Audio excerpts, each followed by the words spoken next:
S like Sam, E, K-E, D as in David, A-T. Okay. You may proceed. Thank you, Your Honor. Ma'am, could you tell the jury what you do for a living? Yes, I am the laboratory manager of the Trace Evidence Unit. And what is the sort of forensic science field known as trace evidence? Trace evidence is most commonly referred to as small pieces of material that are easily transferred between two people or a person in a place or a person in an object. So a lot of times we talk about the transfer of trace materials. The common types of trace evidence would be glass, paint, or fibers. But my unit also does different types of analysis that would include footwear and tire track examinations, fire debris, and explosive examinations as well. And how long have you been working in that field of trace evidence analysis? I've been in the field for about 20 years. And what sort of training and education do you have to do the type of work that you do in the field of trace evidence analysis? I have a Bachelor of Science in Chemistry from Michigan State University, and I have a Master of Science in Forensic Science from John Jay College of Criminal Justice, which is located in New York City. The training that I received with the Michigan State Police consisted of a year-long training program for the examination of fibers, and that involves numerous reading materials, practical tests, written tests. It culminated in competency exams, a mock case, a mock trial, and a final written exam. And within the field of trace evidence analysis, are there subfields that are pertinent to the analysis that you did in this case? Yes, I perform fiber examinations.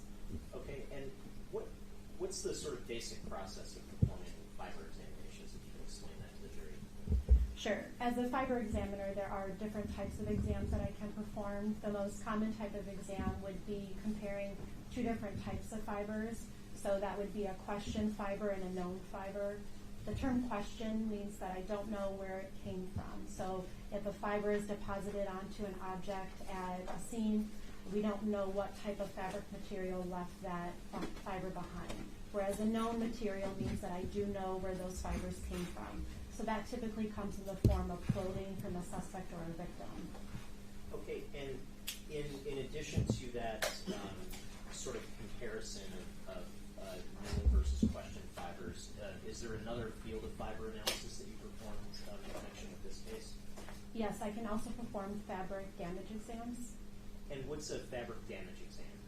That's where I look at a fabric material for any areas of damage, and then I can determine the type of damage that was. There's many different types of damage.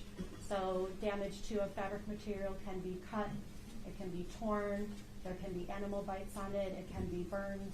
So there's multiple different types. So I can categorize the type of damage, and then I can make a determination as far as what type of tool could have created that damage and perhaps the manner in which it was created. And in terms of those two sort of subfields of trace evidence analysis that you discussed, fiber analysis and fabric damage analysis, are the methods that you use in those fields methods that are widely accepted within the scientific community? Yes, they are. And is the work that you do as a forensic scientist with the trace evidence analysis, is that peer reviewed? Yes, it is. Under all of the casework that we perform undergoes what's called a technical review. So that's a review performed by somebody who does that same type of examination.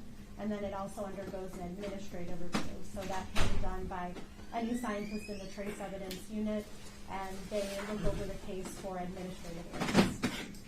And have you ever previously testified as an expert in the field of trace evidence analysis before? Yes, I have. And approximately how many times have you so testified? I've testified twice as a fiber expert and about 4 times as a hair examiner. Your Honor, with that, I would move to have the witness qualified as an expert in the field of trace evidence analysis. Any questions? No objection? Okay. This witness's testimony will be accepted as an expert in the field of trace evidence analysis. You may proceed with your questions about the work she did in this case. Thank you, Your Honor. And, ma'am, in connection with an investigation into the death of Samantha Woll, did you author 2 different reports for 2 different areas of analysis that you did? Yes, I did. And I'm holding what's been marked as proposed Exhibit 105, Record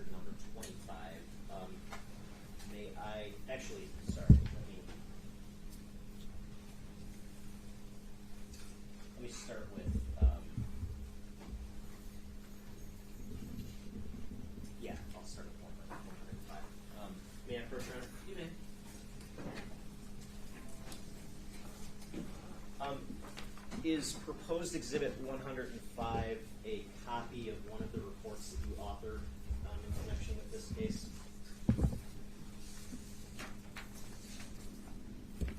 Yes, it is. And does that pertain to fabric, or rather fiber analysis? Yes, it does. And does that report that you're holding fairly and accurately depict your analysis and your findings in connection with this particular report? Yes, it does. Your Honor, I move to admit exhibit 105. Okay. 105 will be admitted. You may publish. And in terms of the evidence that you received to look at for purposes of this report, can you explain to the jury what it is that you obtained? Yes, I obtained 3 articles of clothing that were labeled to contain as coming from the victim.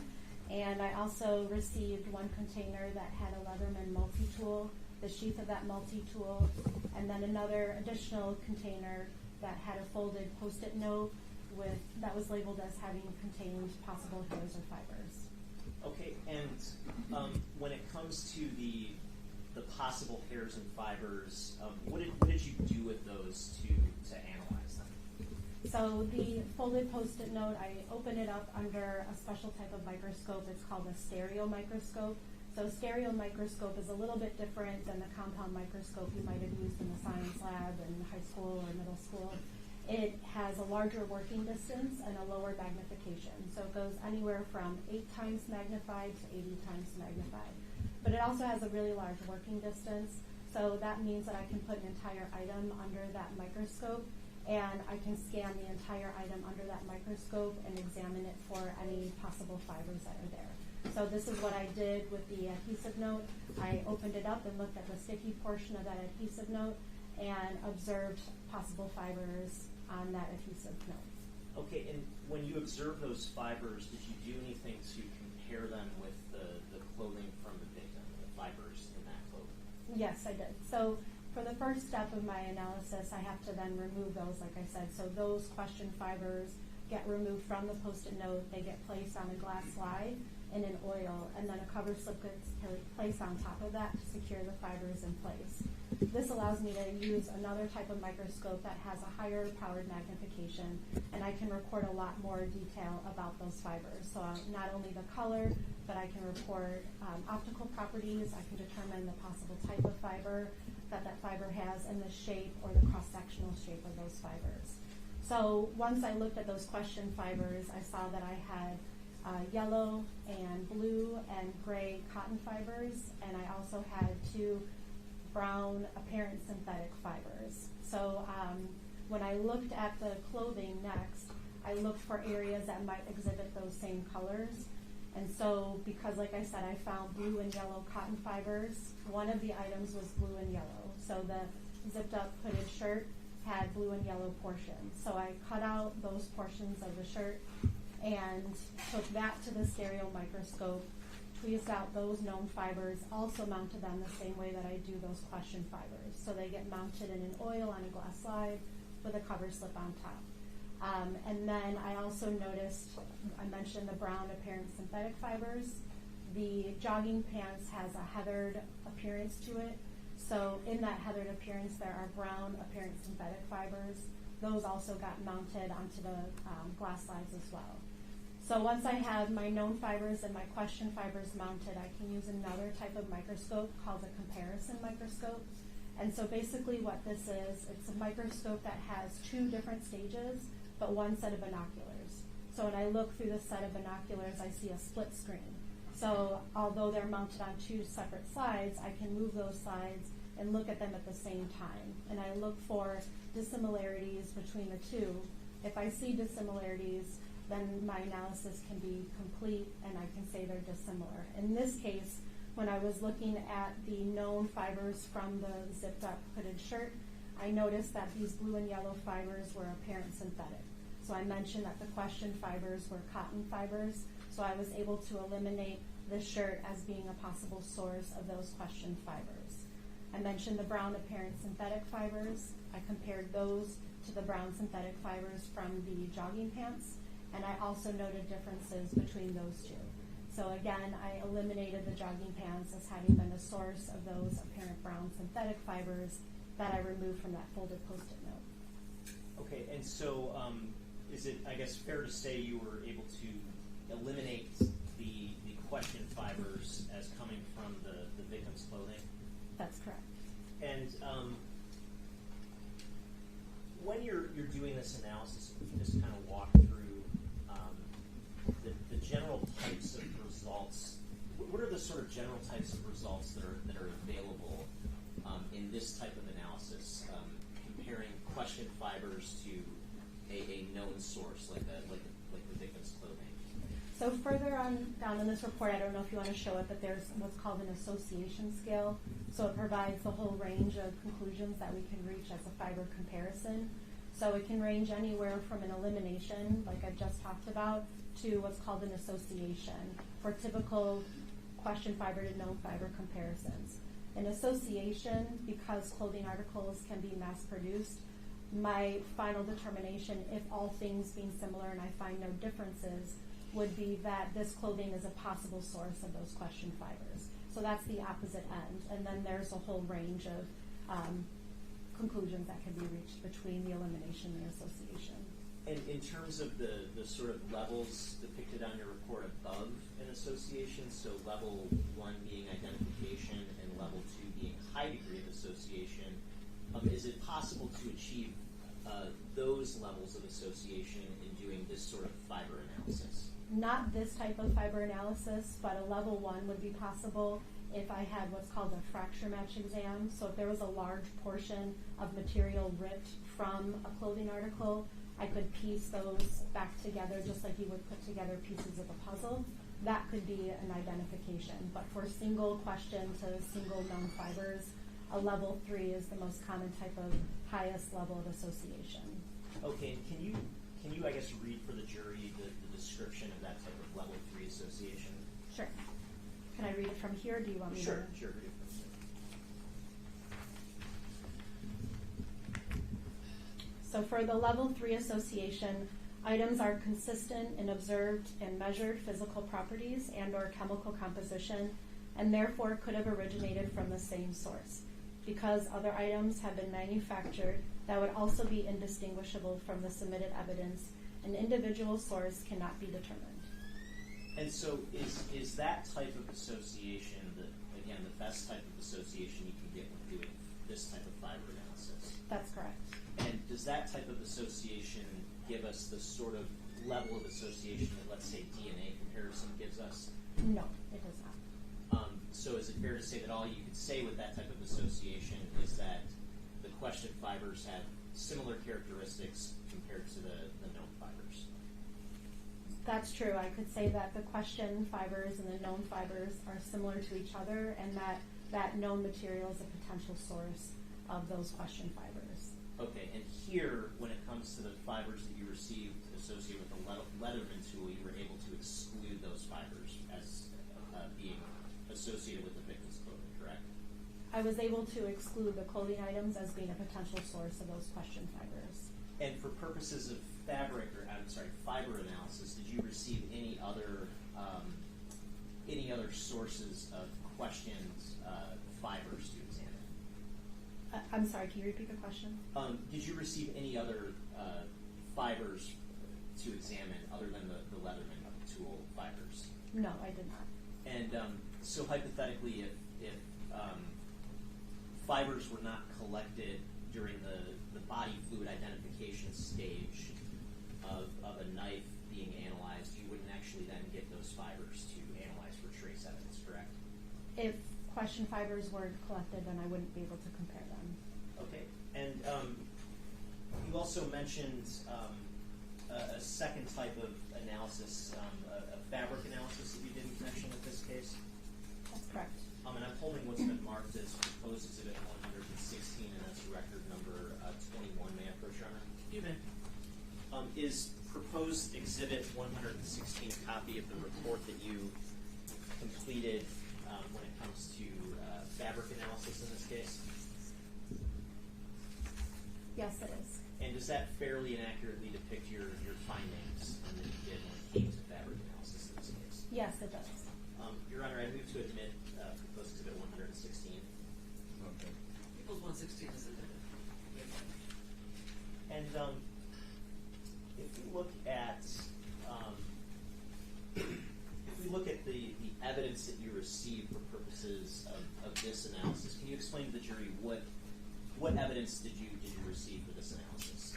So again, I had the 3 articles of clothing that were labeled as coming from the victim. So it was a zipped up hooded shirt, a striped shirt, and then a pair of jogging pants. And then I also received 2 folding knives and 1 multi-tool. Okay, and that multi-tool, the Leatherman, that was the same one that you received for purposes of the other report? That's correct. And for purposes of the first folding knife listed, where it says agency item 154, do you see that? Yes, I do. I'm holding what's been admitted as exhibit 87 there, Your Honor. Do you see the agency number on that exhibit? Yes, I do. And what's the description read on that particular exhibit?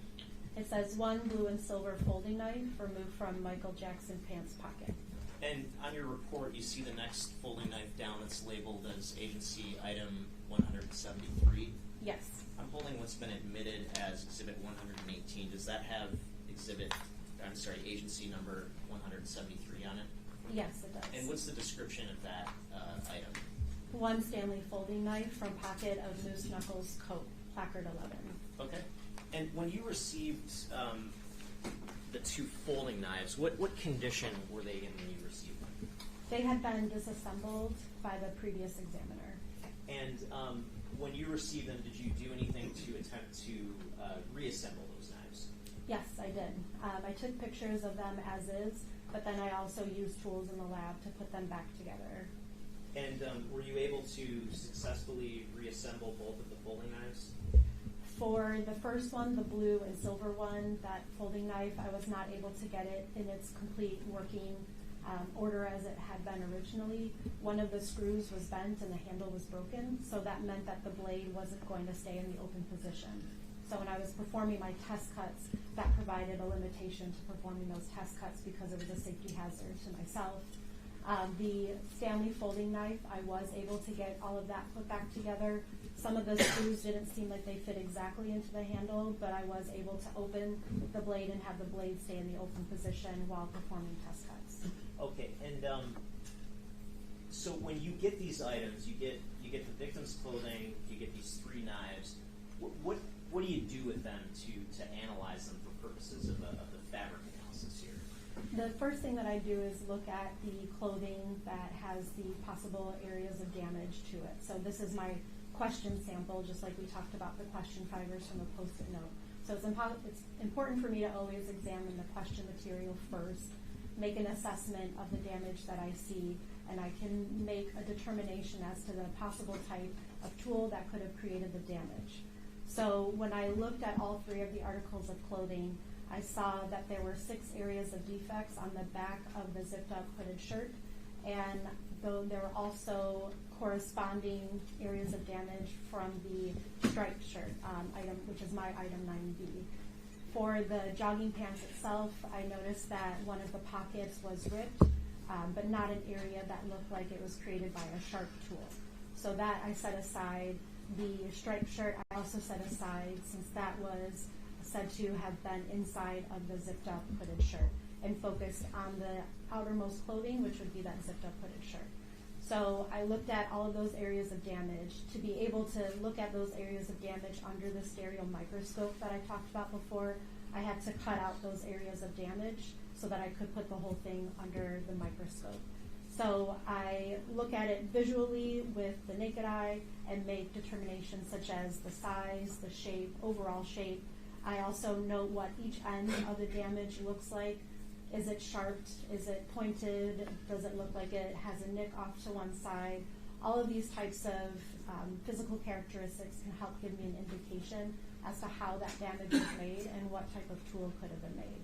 So then when I take it to the stereo microscope, I zoom in on the individual fiber ends and look at the ends of each fiber. Are they neat cut or do they look frayed? And those can also give me an indication as to the type of tool that was used to create the damage. And so if we scroll down in your report to page 2, looking at the photo, what does that sort of depict? This depicts a photo that I took of the back of the zipped up hooded shirt. And the little triangles that are apparent though, there, what do those reflect? So I cut out pieces of paper to better show where the areas of damage were. So as you can see, there are 2 in the back of the hood on the left side. There are 3 on the upper left shoulder blade area, and there's 1 towards the center of the back. Now, from putting those areas of damage under the microscope, were there any conclusions that you were able to draw as to the type of tool or instrument that caused that damage? Yes, so when I did all of the bulk of those examinations that I talked about with those areas of damage, I concluded that they were caused by a single-edged blade with a scab cut action. And what do you mean by a single-edged blade? So some blades can have a double-edged versus a single-edged. So your typical knives, cookie knives in the house, those have a single edge to them. The opposite end of the sharp portion of that blade is dulled or flattened in some way. There are some knives that have both ends are sharp, and those are called double-edged blades. Now, based on the microscopic analysis that you performed using the microscope, were you able to, in doing that sort of analysis, are you able to see differences between fabric damage inflicted by a serrated blade versus a smooth blade? Yes. And what are those sort of differences that you might observe as a general matter?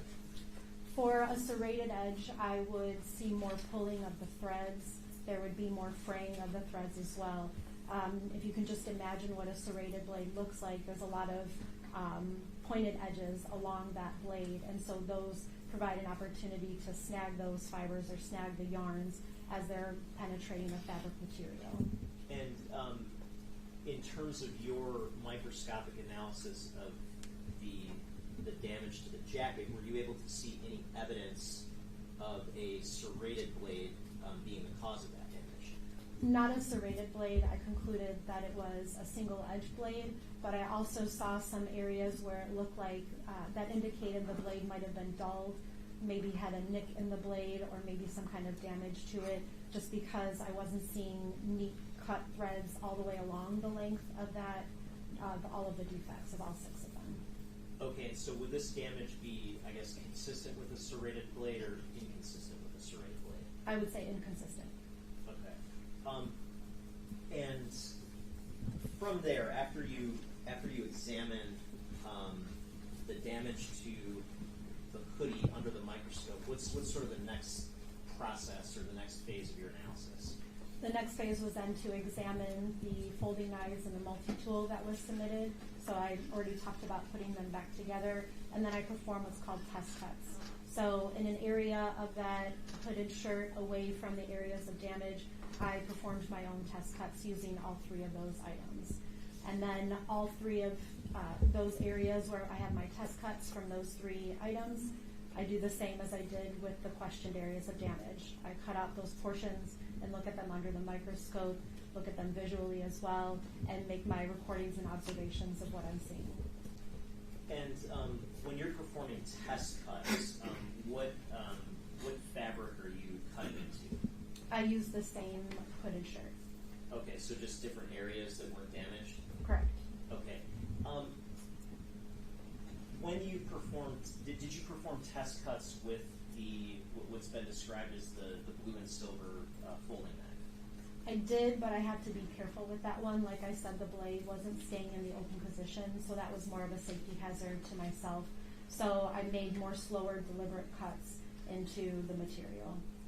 And just want to briefly go to what's been admitted as Exhibit 113.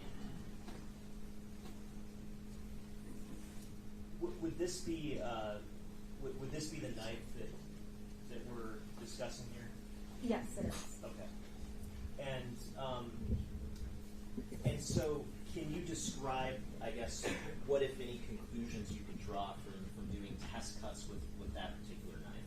So the conclusion for this knife was basically an inconclusive result. I couldn't include it and I couldn't eliminate it because I couldn't get it in the working condition that it would have been originally. Okay. And in terms of what's been described as the Stanley folding knife, would this on Exhibit 113, page 5, be that particular knife? Yes. And if we go back to your reports, when it comes to doing test cuts with that knife, what, if any, conclusions were you able to draw? With this knife, I concluded that the damage could have been caused by this blade or any other blade that had similar characteristics, including that single edge blade, maybe some dulled portions. So I couldn't eliminate it as it being a potential tool that was used to create the damage. Okay, and just to be clear, this doesn't conclude that this is the knife that caused that damage. You can't make that sort of determination, correct? I can't, that is correct. I can't have an identification conclusion. Okay, but a knife sharing characteristics with this knife could have caused the damage, is that correct? That's correct. And that would include a smooth blade on one side, correct? Correct. And how about the Leatherman multi-tool? Were you able to reach any conclusions with respect to test cuts using that tool? Yes. So there were 4 blades within that multi-tool. There were also some tools. So the 4 blades that were inside of that multi-tool, I performed test cuts on all of those, and I eliminated this as being a possible tool that could have created the damage. Okay, thank you. No further questions.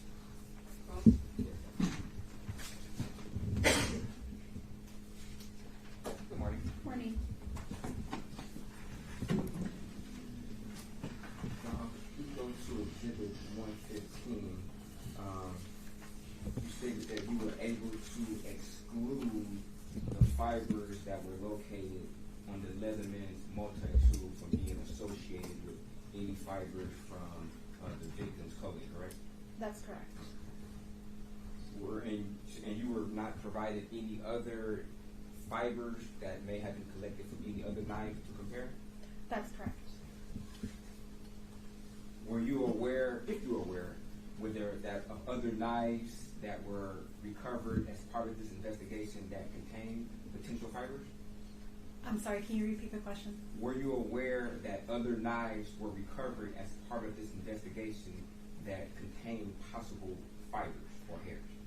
There were no other knives or question fibers submitted to me for examination. Okay. So if they're not submitted, you wouldn't know what else was collected. Would that be fair? Yes, that's fair. Now, in regards to Exhibit 116, you were provided 3 knives to do an analysis on, correct? That's correct. Okay.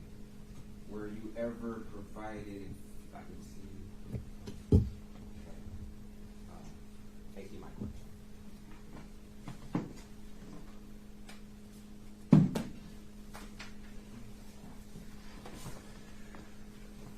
I can go to Exhibit number 30, slide number 12.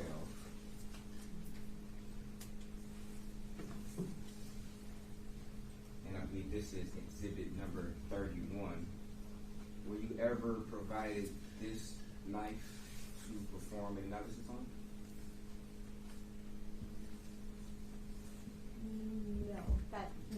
That says buck. I had a Stanley folding knife. Okay. So that looks different than the Stanley folding knife. Now, if you examine this, just by the picture, I'm not asking you to do a full analysis on it, of course. But does this particular knife have what you would categorize as a single-edged blade? I can't perform an exam just by looking at a picture, unfortunately. I'd need to be able to see the whole thing. It's kind of hard to tell, so I wouldn't want to say one way or another. Even if we zoom in a little bit, you wouldn't be able to make a determination? I can't perform an exam on the stand, so I prefer to have something like that in the lab. Fair enough. And you also indicated in your report number 21 that item 47, which was this Stanley folding knife, you indicated that the condition of these knives, which is including 47, provided a potential limitation to the test cuts created, correct? Well, as I mentioned, this knife had been disassembled before I received it. I was able to put it back together. I was able to perform test cuts with it, but it is impossible for me to know if it was in the exact working condition that it was before it was disassembled. All I can say is that it was in working condition and I was able to perform test cuts versus that other folding knife that I was saying I couldn't have that blade stay in the open position and perform absolute test cuts with that one. Okay. And in your report, you indicated that there could be a potential limitation, correct? That's correct. If I can go to slide exhibit number 10.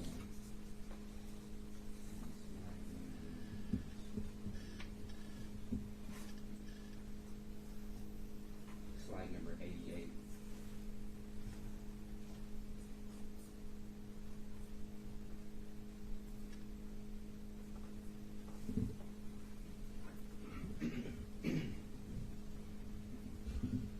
Were you ever asked to do any analysis as far as any cut analysis with this particular knife? That was not submitted to me.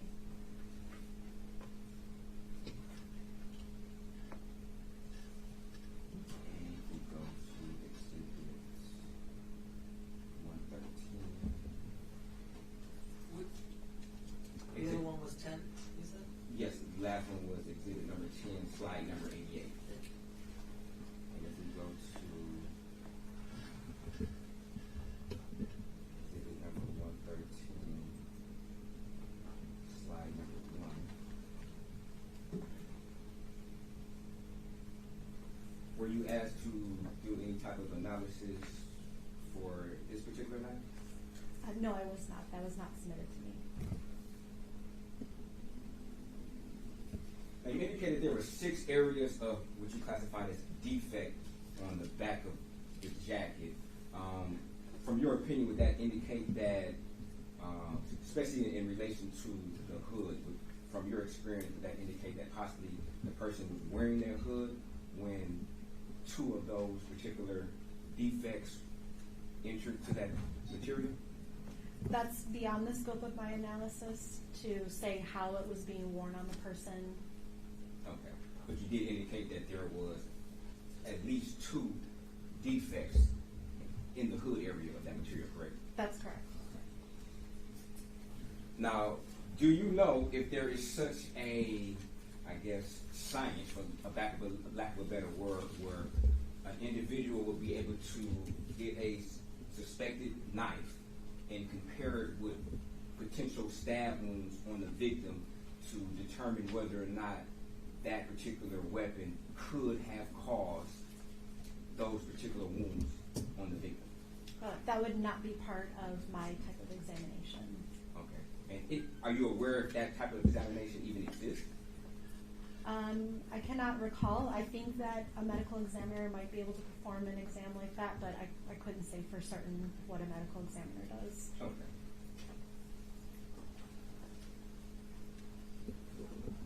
And you also did analysis on some pants, correct, from the victim?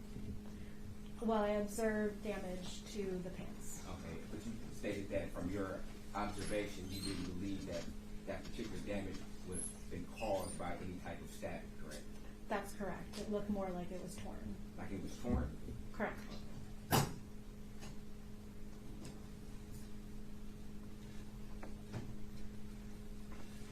Now, as far as, I guess, your experience, when you stated that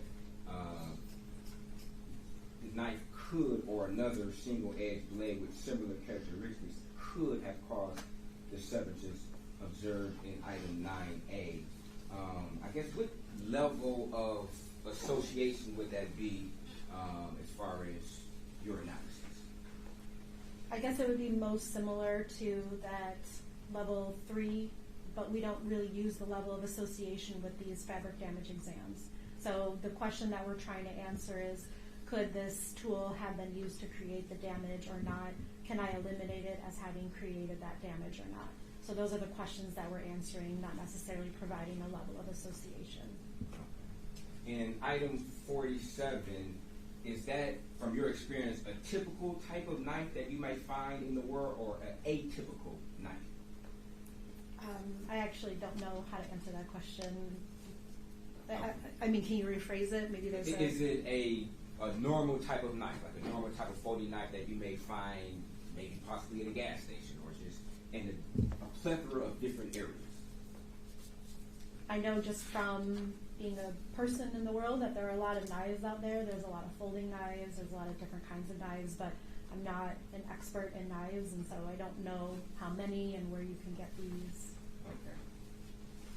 But when you examined this particular knife, it wasn't such an uncommon knife that you never seen a knife with similar characteristics. Would that be fair?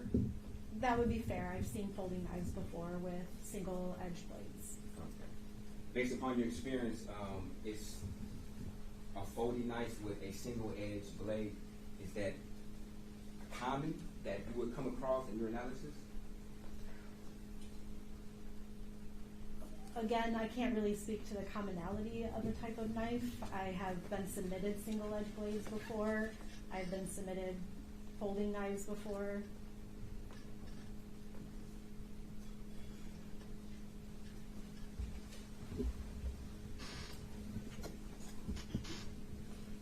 So if I were to, I guess, show you item 47 side by side with exhibit 31,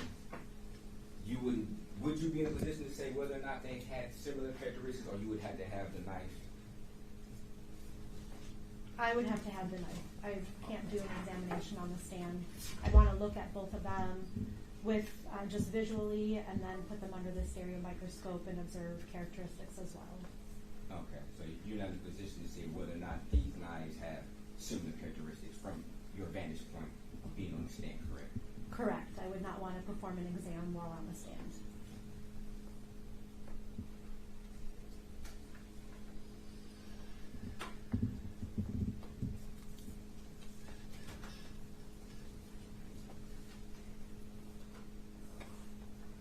Now, your inability to, I guess, secure the screws in item 47 as to the position they were originally in prior to disassemble, to what level would you, I guess, estimate would affect your ability to do a proper test cut analysis? So just like that blue and silver folding knife, if I hadn't been able to get the blade to stay in the open position and close it and get it to in some working order, then I would say that I wouldn't be able to, that would provide a limitation to that exam. For the Stanley folding knife, I was able to put it back together in a way that allowed me to keep the blade in the open position and open and close it repeatedly, and then perform those test cuts. Okay. Was the blade, was it loose a little bit when you, I guess, were able to put the screws in it? It did not feel loose.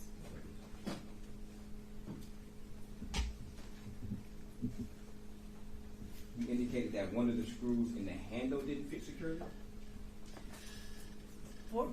I'm sorry, do you mean the Stanley folding? For item 47. For the Stanley folding knife, there was one of the screws that didn't seem like it went all the way through, but I didn't know what it looked like beforehand. All I knew was, like I said, that I was able to put it back together, to keep the blade in the open position, and to open and close it repeatedly. So it seemed like it was in working order.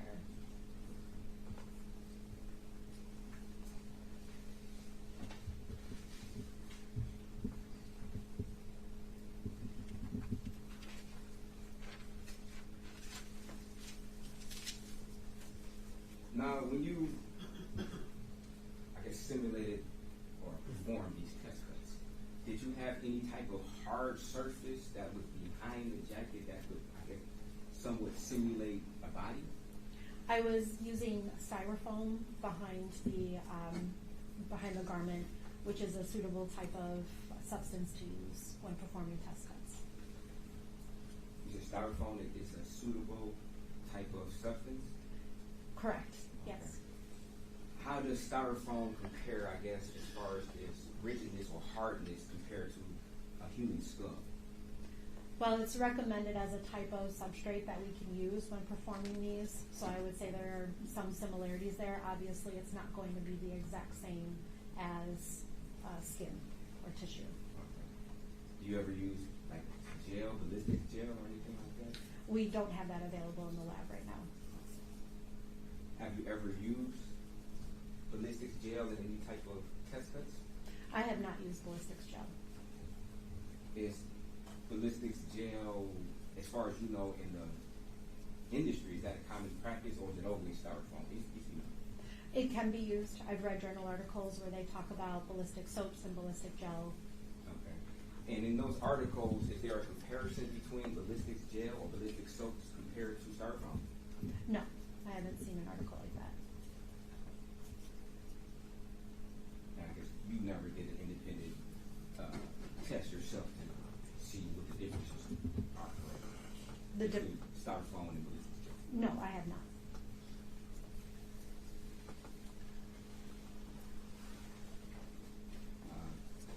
What is the width, I guess, of the styrofoam that you use?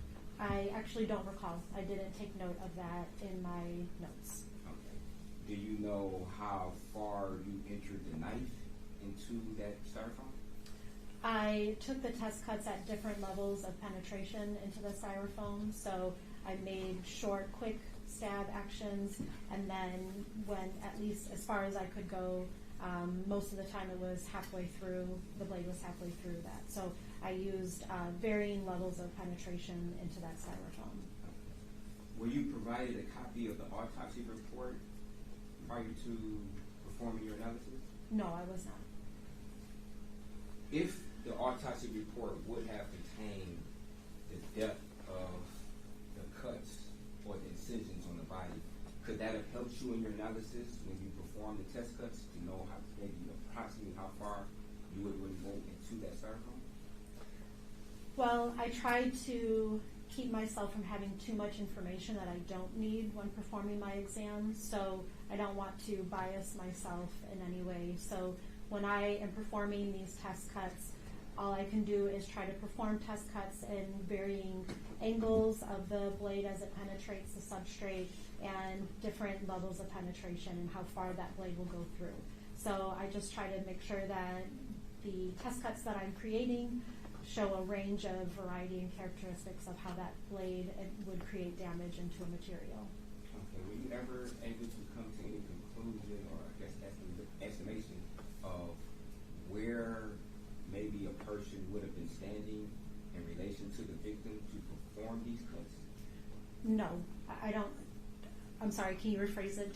Were you able to ever come to any conclusion of where an attacker might have been in relation to the victim in order to perform these cuts?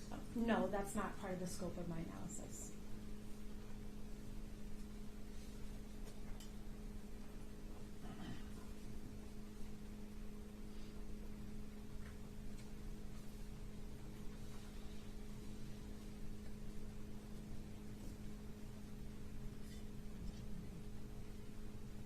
Thank you. No further questions. Ready to run? Nothing further. Questions from the jury? I don't see anything. Can you sit down? Give the sentence back. Your next witness? This time the people called Tiara White.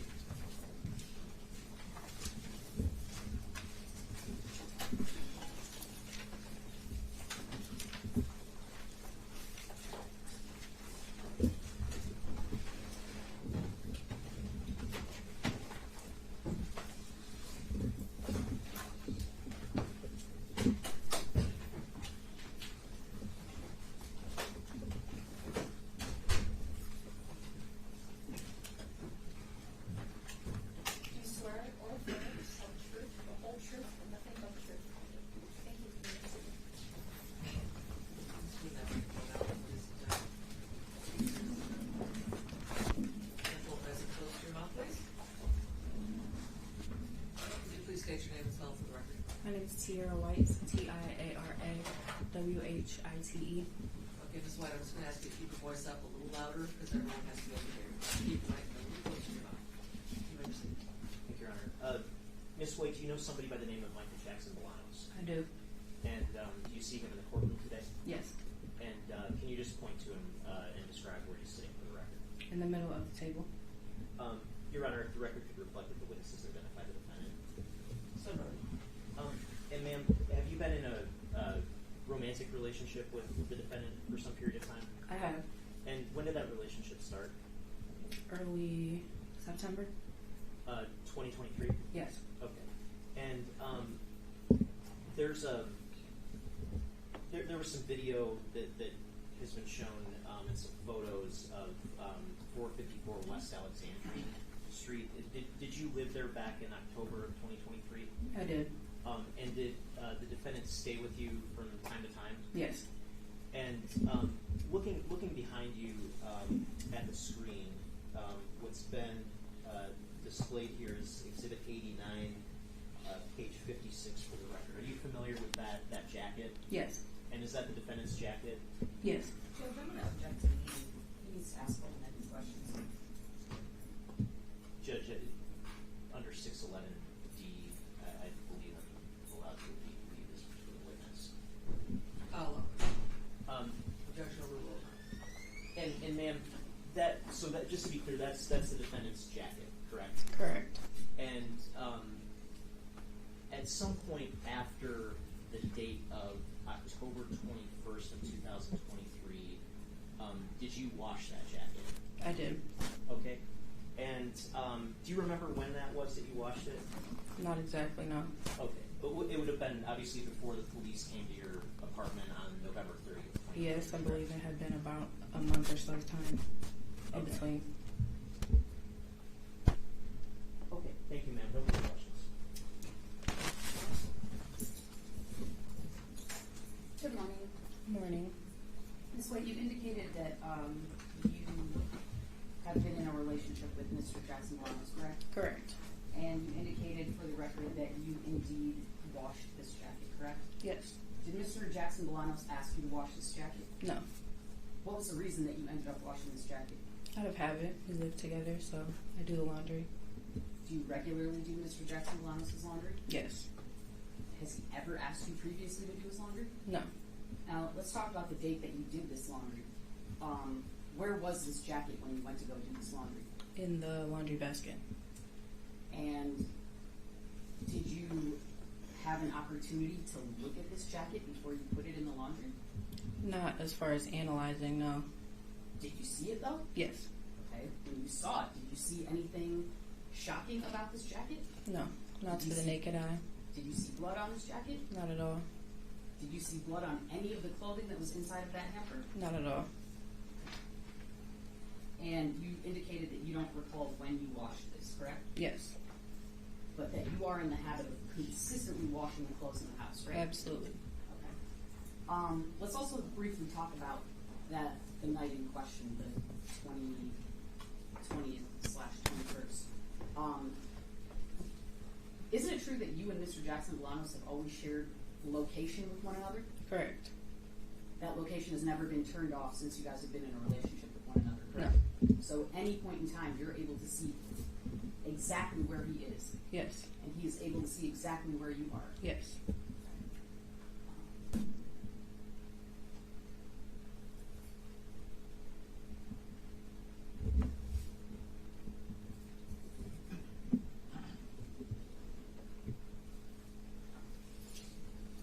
Now, isn't it true that Mr. Jackson-Bolanos has previously told you? Objection, Your Honor. Hearsay. Sustained.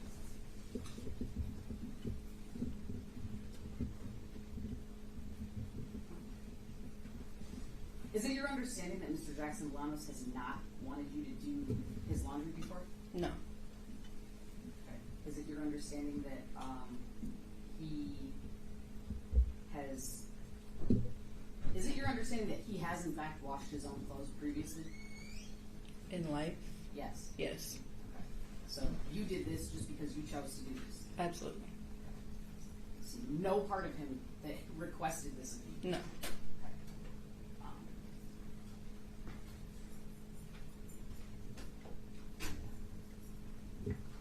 Now, on the night in question, or I guess the morning in question. At 5 a.m. on the 21st, when Mr. Jackson-Bolanos came home, did he appear to you to be covered in blood? Not at all. Did he appear to you to look as if he had just gotten into some argument with someone or anything? Did anything appear different about him? Not at all. Okay. If there had been something such as this, do you think that you would have had an inclination of it? Yes. Okay.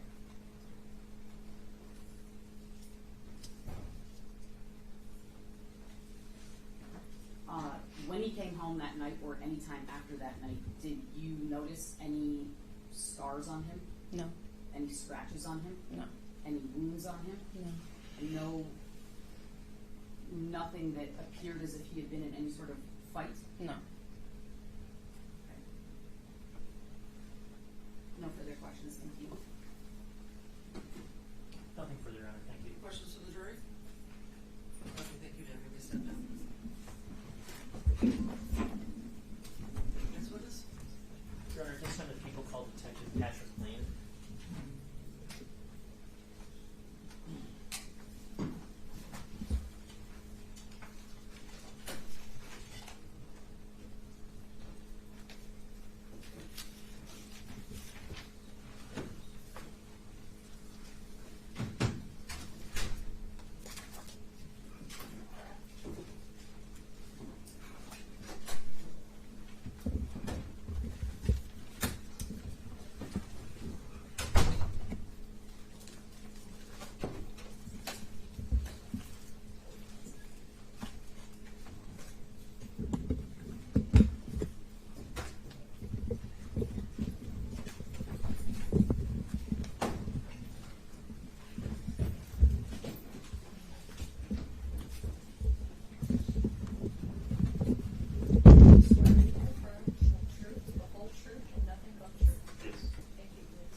Patrick Lane, Patrick Lane.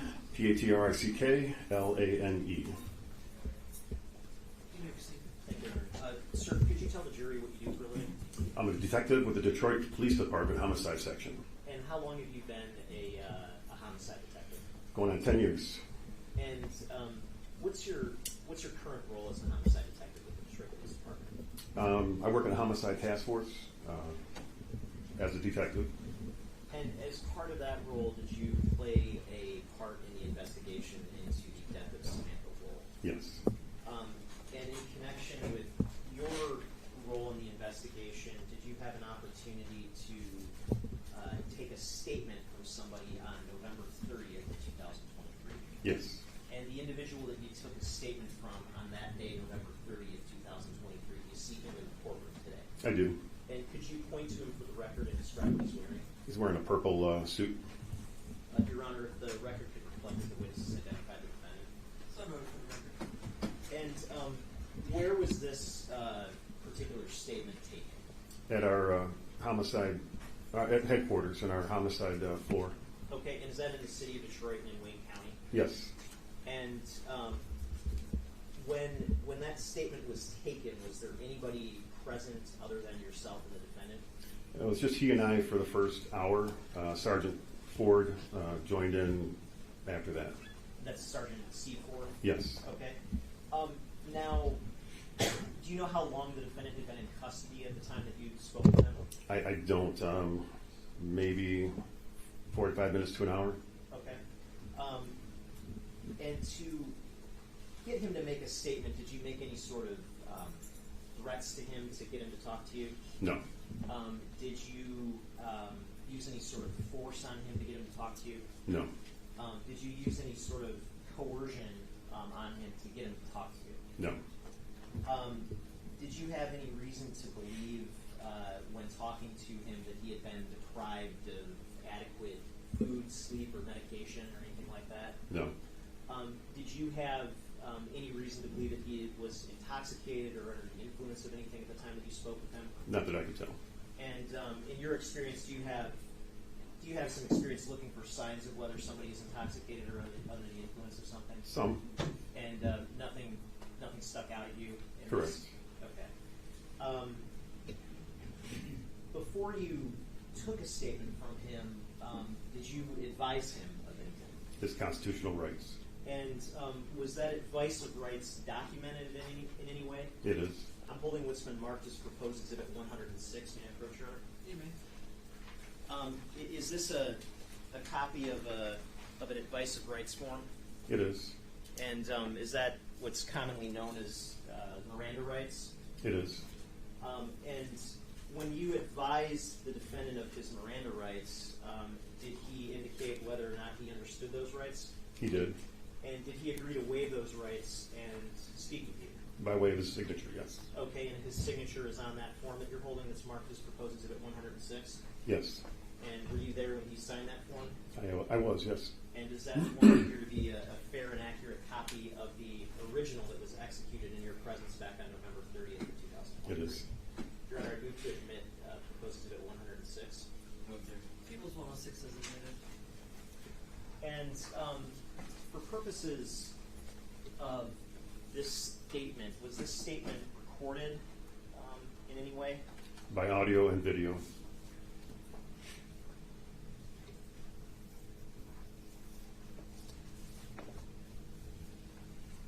And just pulling up exhibit 106 really quick.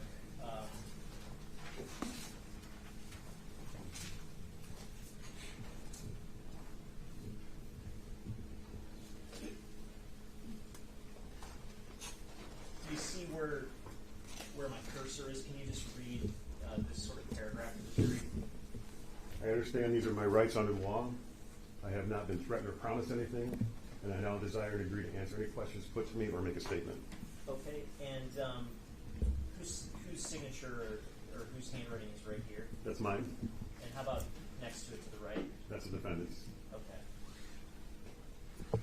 Your Honor, I would pass for any voir dire to voluntariness at this time if there is any. You may. You proceed. Thank you, Your Honor. And you mentioned that the statement was recorded, is that correct? Yes. And that recording has audio and video? Yes. Have you had an opportunity to review that recording in preparation for testifying today? I did. And I'm holding what's been marked as proposed exhibit 107. It's a disc. Is it your understanding that that recording is contained on this disc? Yes. And other than audio redactions for certain content that isn't admissible in court, would it be fair to say this is a fair and accurate recording of the statement that you took from the defendant back on November 30th, 2023? Yes.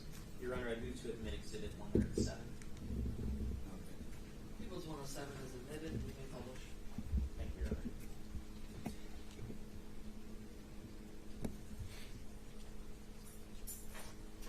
Now, before we start this, I want to ask, at the time of this statement, was there any DNA evidence that came back in connection with the defendant on this case? No. And did you have a certain approach or strategy going into this particular interrogation? I did. And what was that approach? Well, we knew that there was a question of stolen glasses that were pawned by Michael Jackson-Bolanos. So I started with that line of questioning to see if he had any knowledge of that. There was also break-ins in cars going on in that area, which was documented by video and corroborated with phone records from him. Okay, and what was the purpose, I guess, of starting with those less serious issues than going straight into asking him about Samantha Woll? Just to warm up, getting a banter with him. Okay. Now, during the course of an interrogation, do you always share with a subject of an interrogation all of the information that you have on that person? Not right away. And what's the purpose of that? Again, just to see where his mindset's at, the truthfulness of his answers, seeing if he'll admit to anything we might present to him. And during the course of interrogations, do you sometimes use deception on your interrogation suspect? Yes. And what would be sort of an example of that? I mean, the case in point here is that I believe he believed he was being arrested for those question about stolen sunglasses or stolen glasses. That would be one form of deception. Do you sometimes tell interrogation subjects that you have more evidence on them than you actually have? Yes. And what's the purpose of doing something like that? To keep that dialogue open, just to see if he'll give us any more information. And the use of deception on the subject of an interrogation, is that a common form of interrogation method that's accepted in the police community? Yes. And did you use some of that tactic here in terms of your interrogation of the defendant? I didn't so much as Sergeant Ford did, but because I was presenting photographs and asking questions about where his whereabouts were that night. So those were known things to me. They weren't really deception. Okay. And I want to start publishing Exhibit 107.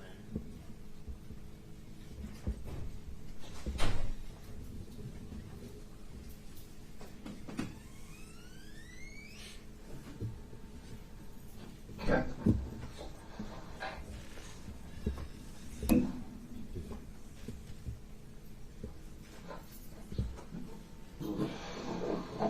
Skipping ahead to 32 minutes and 30 seconds into the video. And again, these two people that we're seeing in the video at this point, who are these people? That's myself and the defendant. Okay. Your Honor, do you mind if I take a seat? That's fine. Thanks.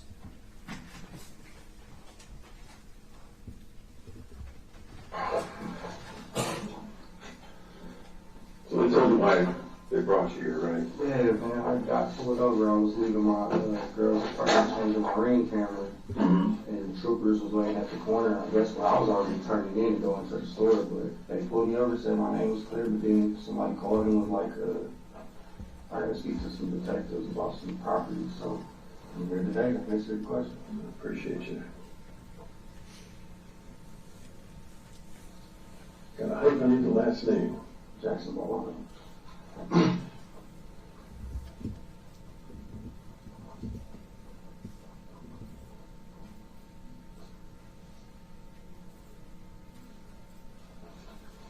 What is your current address? That's right on my, This here? yes. 19371. My current address was really like homeless for, Homeless? yeah. Why is that? Well, it's not by choice, but it's just like bad luck of turns type.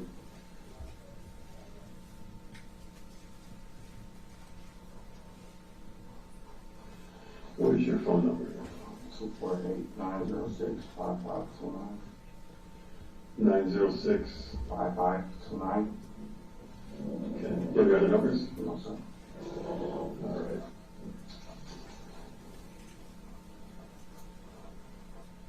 They say it was like some property, like I'm being arrested for something. Like Well, that. I mean, you are in custody. We'll see how this goes to figure out whether you'll stay in custody. Okay.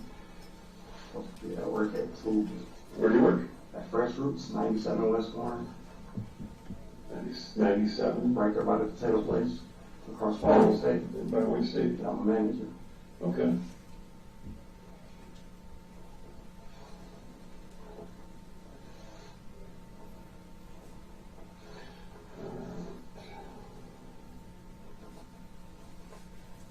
I'm sorry, you say you started what time? I started at 2, but Oh. 2:45. I was supposed to take my girl to Zuzu for a job interview. What is that? Restaurant downtown. The restaurant. Zuzu? Yeah, Zuzu. Is it a you said it's a restaurant? What kind of restaurant? High end, I believe. Okay. So this is a divisive rights form. All right, I need to. You completed school? High school? Yes, sir. You know how to read and write? Yes, sir. Okay. Read this first line for me, the initial there, if you understand what that means. So if I'm reading my Miranda rights out loud, Yes. so I'm being arrested. No, I said you are in custody. Okay. Yeah. You did hear it out loud though.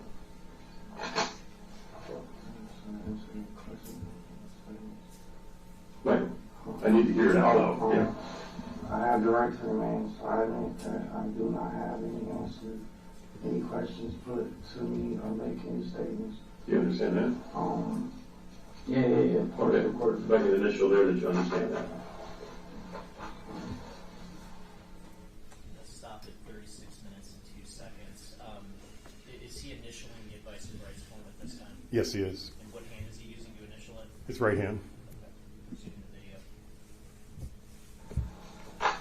Next one. Any statement I make or anything could be used against me in a court of law. Okay. Crazy. I have the right to an attorney later present before the during time or answer any questions to make a statement. Just do that. If I cannot afford an attorney will be for me, I can decide at any time to accept or reject any questions. So those last two lines, let's read that out loud. What I have, I understand that these are under the law. I have not threatened or promised anything. I'm not desired to. And so the signature signifies that you understand your rights. Okay. So they told you were talking about something about a pawn shop, right? Yeah, they said something about a pawn shop. I don't steal. I don't hit no licks. I didn't rob anybody. I don't know nothing.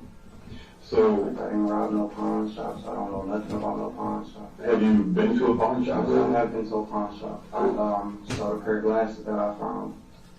A pair of glasses you found? Yeah, I found a pair of glasses. So like when I was walking downtown and like I was leaving the mix, it's Brick Town and shit. Mix, I know the mix, yeah. And the dude had lost his glasses, and I just grabbed him, just like you feel, like off the floor between the back doorway and just. Oh, inside the mix? No, not inside the mix. It was outside. Like he was standing outside. They have the outside part, and then like where you go in through the back. So the outside part is in the back. He was right here. He dropped his glasses. He had dreads. He got the tripping out. Like, oh man, I lost my glasses. I lost my glasses. I'm just watching, on looking. But I got the glasses. I didn't take them. I didn't strong arm. I didn't do nothing to nobody. Mm-hmm. So. Yeah. But you didn't give it back? No, I didn't give them back. I didn't give them back. Why not? I mean, dropped them like, I'm homeless. Okay. Wow. Yeah, I didn't. So, nothing. About nothing. I know I've been to the one on 8 Mile, and I don't remember the time or the date, but I know that was when I took them glasses and saw them there. Like nothing. I didn't commit no crime to get them or nothing. Mm-hmm. Yeah. Okay. Well, I mean, that's kind of like a gray area, right? What do you mean? You saw who dropped them. You could have just handed them back to him, but instead you Well, I mean, I seen the guy tripping with dreads, you feel me? So when I went to go get the glasses, I just see a guy tripping, oh, I lost my glasses. I'm not sure to say that I physically seen him drop them, but you feel me? This guy was tripping out like, I lost my glasses, asking everybody in the club, hey, you seen my glasses? You seen my glasses? Okay. All right.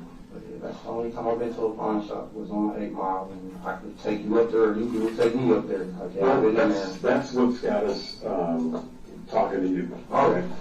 So,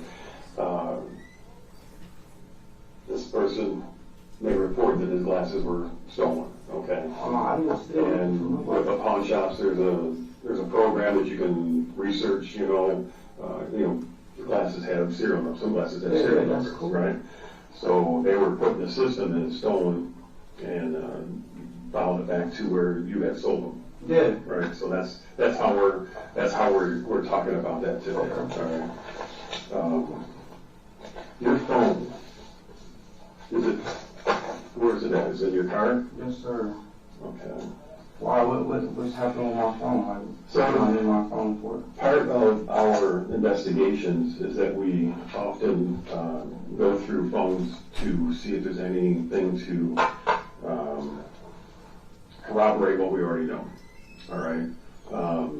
any text messages, any photos of any items that might have been taken? Oh no, I don't have nothing. I'm telling you right now, my own mouth. I took a pair of glasses to this pawn shop and sold them. Okay. They only gave me like $300. I could pay whoever the glasses are. Like I could give them $400 or something. Right. I didn't commit no crime in getting them. I didn't take them strong arm. I didn't rob nobody. I hear you. I didn't threaten nobody. I didn't do nothing. What kind of phone do you have? I have an iPhone. What color? It's got a black case on You don't know what color it is? it. I think it's pink or red. Okay. And that's that 248 number? Yes, sir.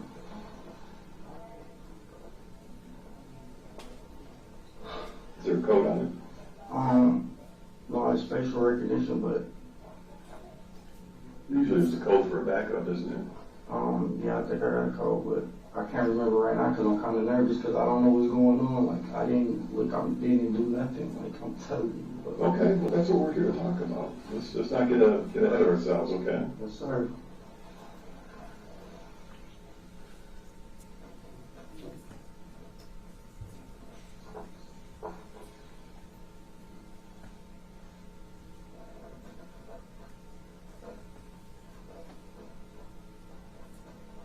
But it's not on my property, so I don't want to give you permission for my phone. It's not on your property, Meaning it's in my car. right? Right. It wasn't on my person. So you're saying that's not your phone? No, that's my phone, but I'm saying it wasn't on my person, so how can I give you permission to go through my phone that wasn't on me?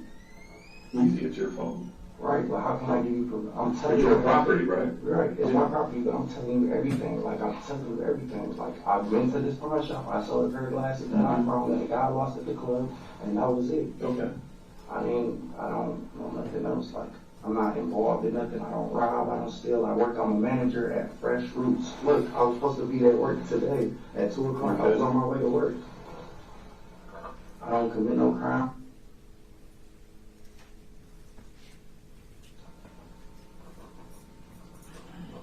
I'm sorry for this mishap. If this guy or the victim or something or whatever, I could pay him or something. Or, like, please, I'm not trying to go to jail. I don't do nothing wrong. We have been getting so many cars broken into downtown, okay? And that's why you're here today. We want to talk to you about that. All right. One thing leads to another, as far as me looking at you, okay? Because of that, I started looking at you for other meanings. Okay. All right. I understand what you're saying about that. I get that. That it can Well, happen. B&Es, I don't do B&Es. Like, I haven't committed nothing with no. Like, I haven't done nothing. And these breaks in the audio, those are audio redactions, is that correct? Yes.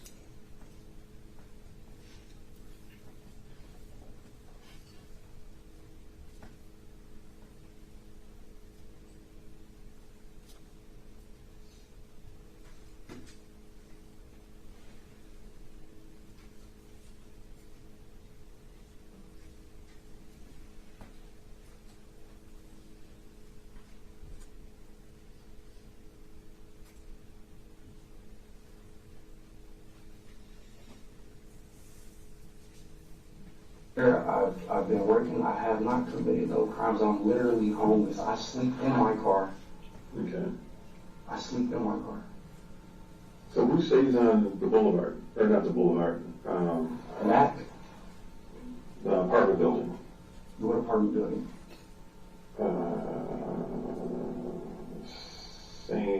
What street is that? Off of Woodward. Alexandria? Alexandria, yeah. My girl. That's my girl. Like, that's my new girl. She's a server and stuff like that. Like, I'm not on no bullshit with nobody. Mm-hmm.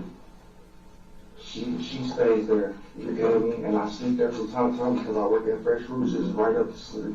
I'm just trying to stay What's her down name? on Tierra. Tierra White. White. Yes, sir.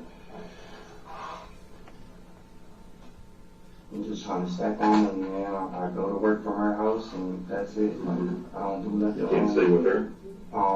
I do stay with her when, like, at night times and stuff like that.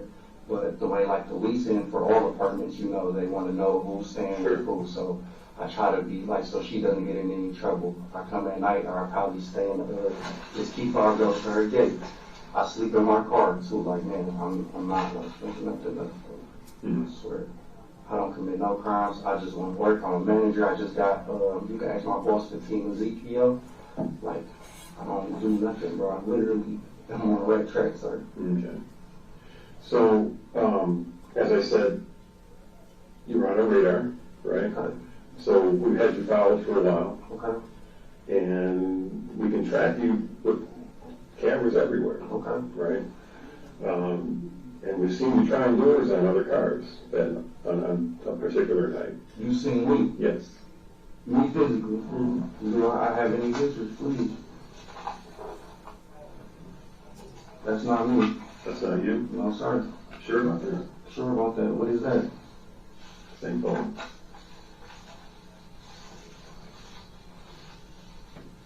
What is this?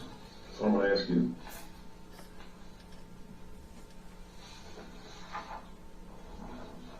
The apartment on Alexandrine, right? Yeah, that's me. Mm-hmm. Yeah. So we were able to follow you from your apartment all over downtown. All over downtown. Yes, downtown. But I was not hitting no cars. I'm really like homeless. I walk around. Mm-hmm. I have not hit no cars or nothing. I mean, but the cameras and us following you say different.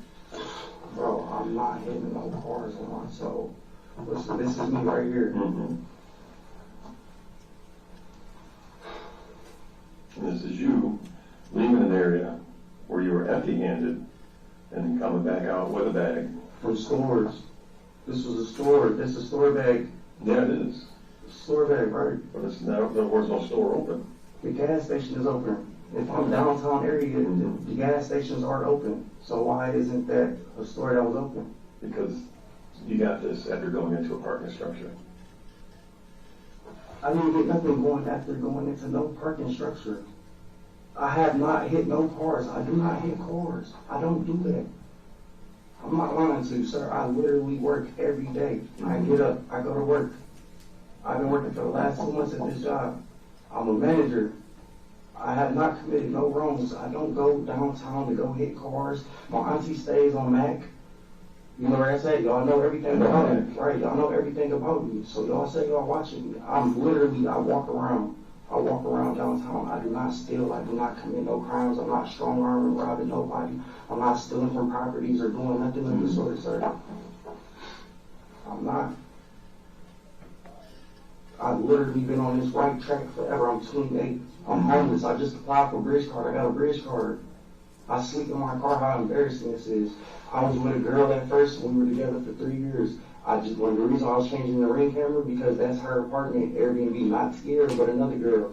You feel me? I'm changing the apartment, and that's where I be at. That's who I was with all this time. Sierra is my new girlfriend because me and my last girlfriend broke up because she lives with her mom downtown. Sometimes I walk on Brush Street. Sometimes I walk by Ford Field. Bro, I have nowhere to go. I literally take showers at my new girl's house and go to work.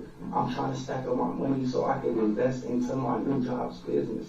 I'm not on no bullshit with anybody, bro. I will tell you anything. I will tell you weed houses, fucking Syrian trafficking houses. I will tell you all that, and that's all on the east side. I will tell you anything you need to know. I'm not on no bullshit, bro. Please, I swear I'm not on no bullshit. This is me. And if that's me too, but I swear I never even went in no cars, bro. I went to the store for some bags. Which store? It's a BP gas station. It's something over there by Jefferson. It's a BP gas station, all type of gas stations over there. I don't go in cars or nothing. I don't. I'm looking at you as a man to man. When I was a kid, Don't do that. No, listen. I hate to have to prove you wrong. I mean, listen, if you prove me wrong, listen, I'm telling you, I have not been committing no crimes. I have not been doing nothing. I don't steal cars anymore. I don't do nothing of that. I got a chauffeur's license. My name is good. My driving record is good. I'm like trying to be a productive citizen. I'm working. What time did you leave out that night? What time did I leave out this night? I don't remember. It's like no times. I don't remember. Do you remember this day?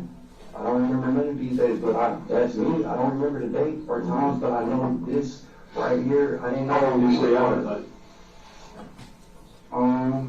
Well, when the weather was straight, like, I would just stay out, like, I would go for walks to clear my head. Yeah. I would go for walks to clear my head, but that's me too. Kind of dark, but yes. Let me see. To the parking structure we're talking about, you scaled this wall into a parking structure, and you came out with this bag. Your hands are empty going in, but you came out with this bag. I didn't scale no parking structure. I most definitely didn't scale no parking structure. I didn't scale no parking structure. That's not even me. This is me walking right here with bags I came from the store. This store is all over there. This is, bro. I don't know what time I left. I'm not making none of this up. I'm not trying to bust your balls. I'm not lying to you. I'm being honest. I will tell you anything you need to know. I don't hit cars. I don't steal cars. I don't rob pawn shops. I don't do nothing. I took some glasses to a pawn shop that I found where Tierra White works at the mix. She's a server. Y'all say I'm in surveillance, and y'all see I don't do nothing. I'm not committing crimes. I literally go to work. That's not true. We have been surveilling you, and that this particular night, they surveilled you from home, walking all around Jefferson, Lafayette, Larned. You were standing on Canfield for a time. You were walking down by the stadium. You were I'm all around. homeless. I go walk and clear my head. Mm-hmm. I don't want to overcrowd my girl like she's already letting me into her space and stuff like that. My original girl that I was with before Tierra White lives on Brush Street with her mama.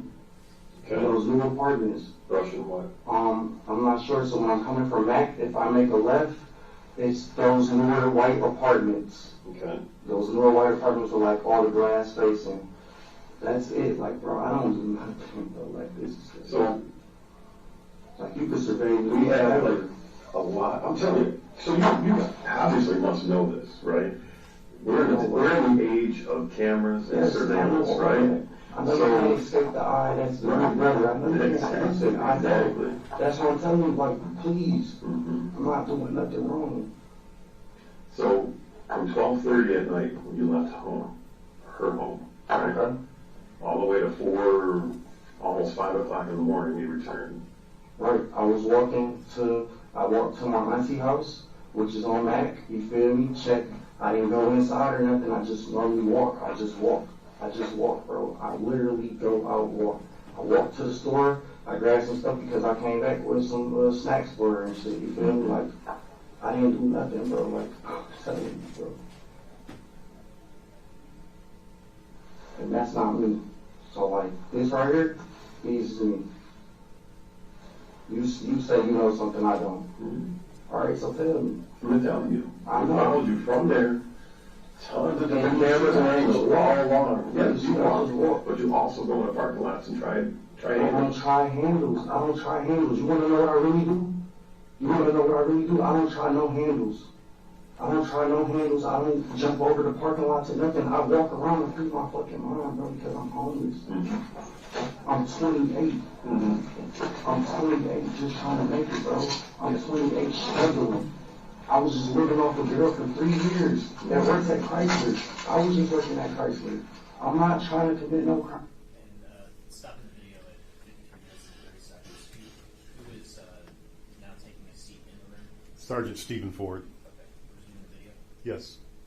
I'm not doing nothing. I literally was just walking, bro, to free my mind. This is Tierra White's house, me leaving. You said from 12 to 5. Yes, I walk. Ask Tierra, you can call Tierra right now. Here's her number. Hey, Michael Jackson, does he leave your house to walk at night? She'll tell me, yeah, he goes to free his mind or some shit. Like, bro, I'm in so fucked up, bro. I have no money in my bank account. I have no bank accounts. I don't go out to commit crimes. I'm literally struggling inside my head in this playground of doing right all the time, and I'm doing right. I work at Fresh Roots. I became a manager. That's how hard I'm working, and I'm trying to invest into this. I swear to you. About 2 months or a month ago. I'm sorry for but still, it's like, I'm not trying to do no wrong. I'm not bullshitting you. I'm not trying to bullshit all balls or something. So, I would tell you, like, you get past the bullshit. Every time there's a picture taken, your cell phone is along with the picture. Right. So we know these pictures are you. Right. No, I mean, there's no question. We're not even asking. That's issue. I know it's me.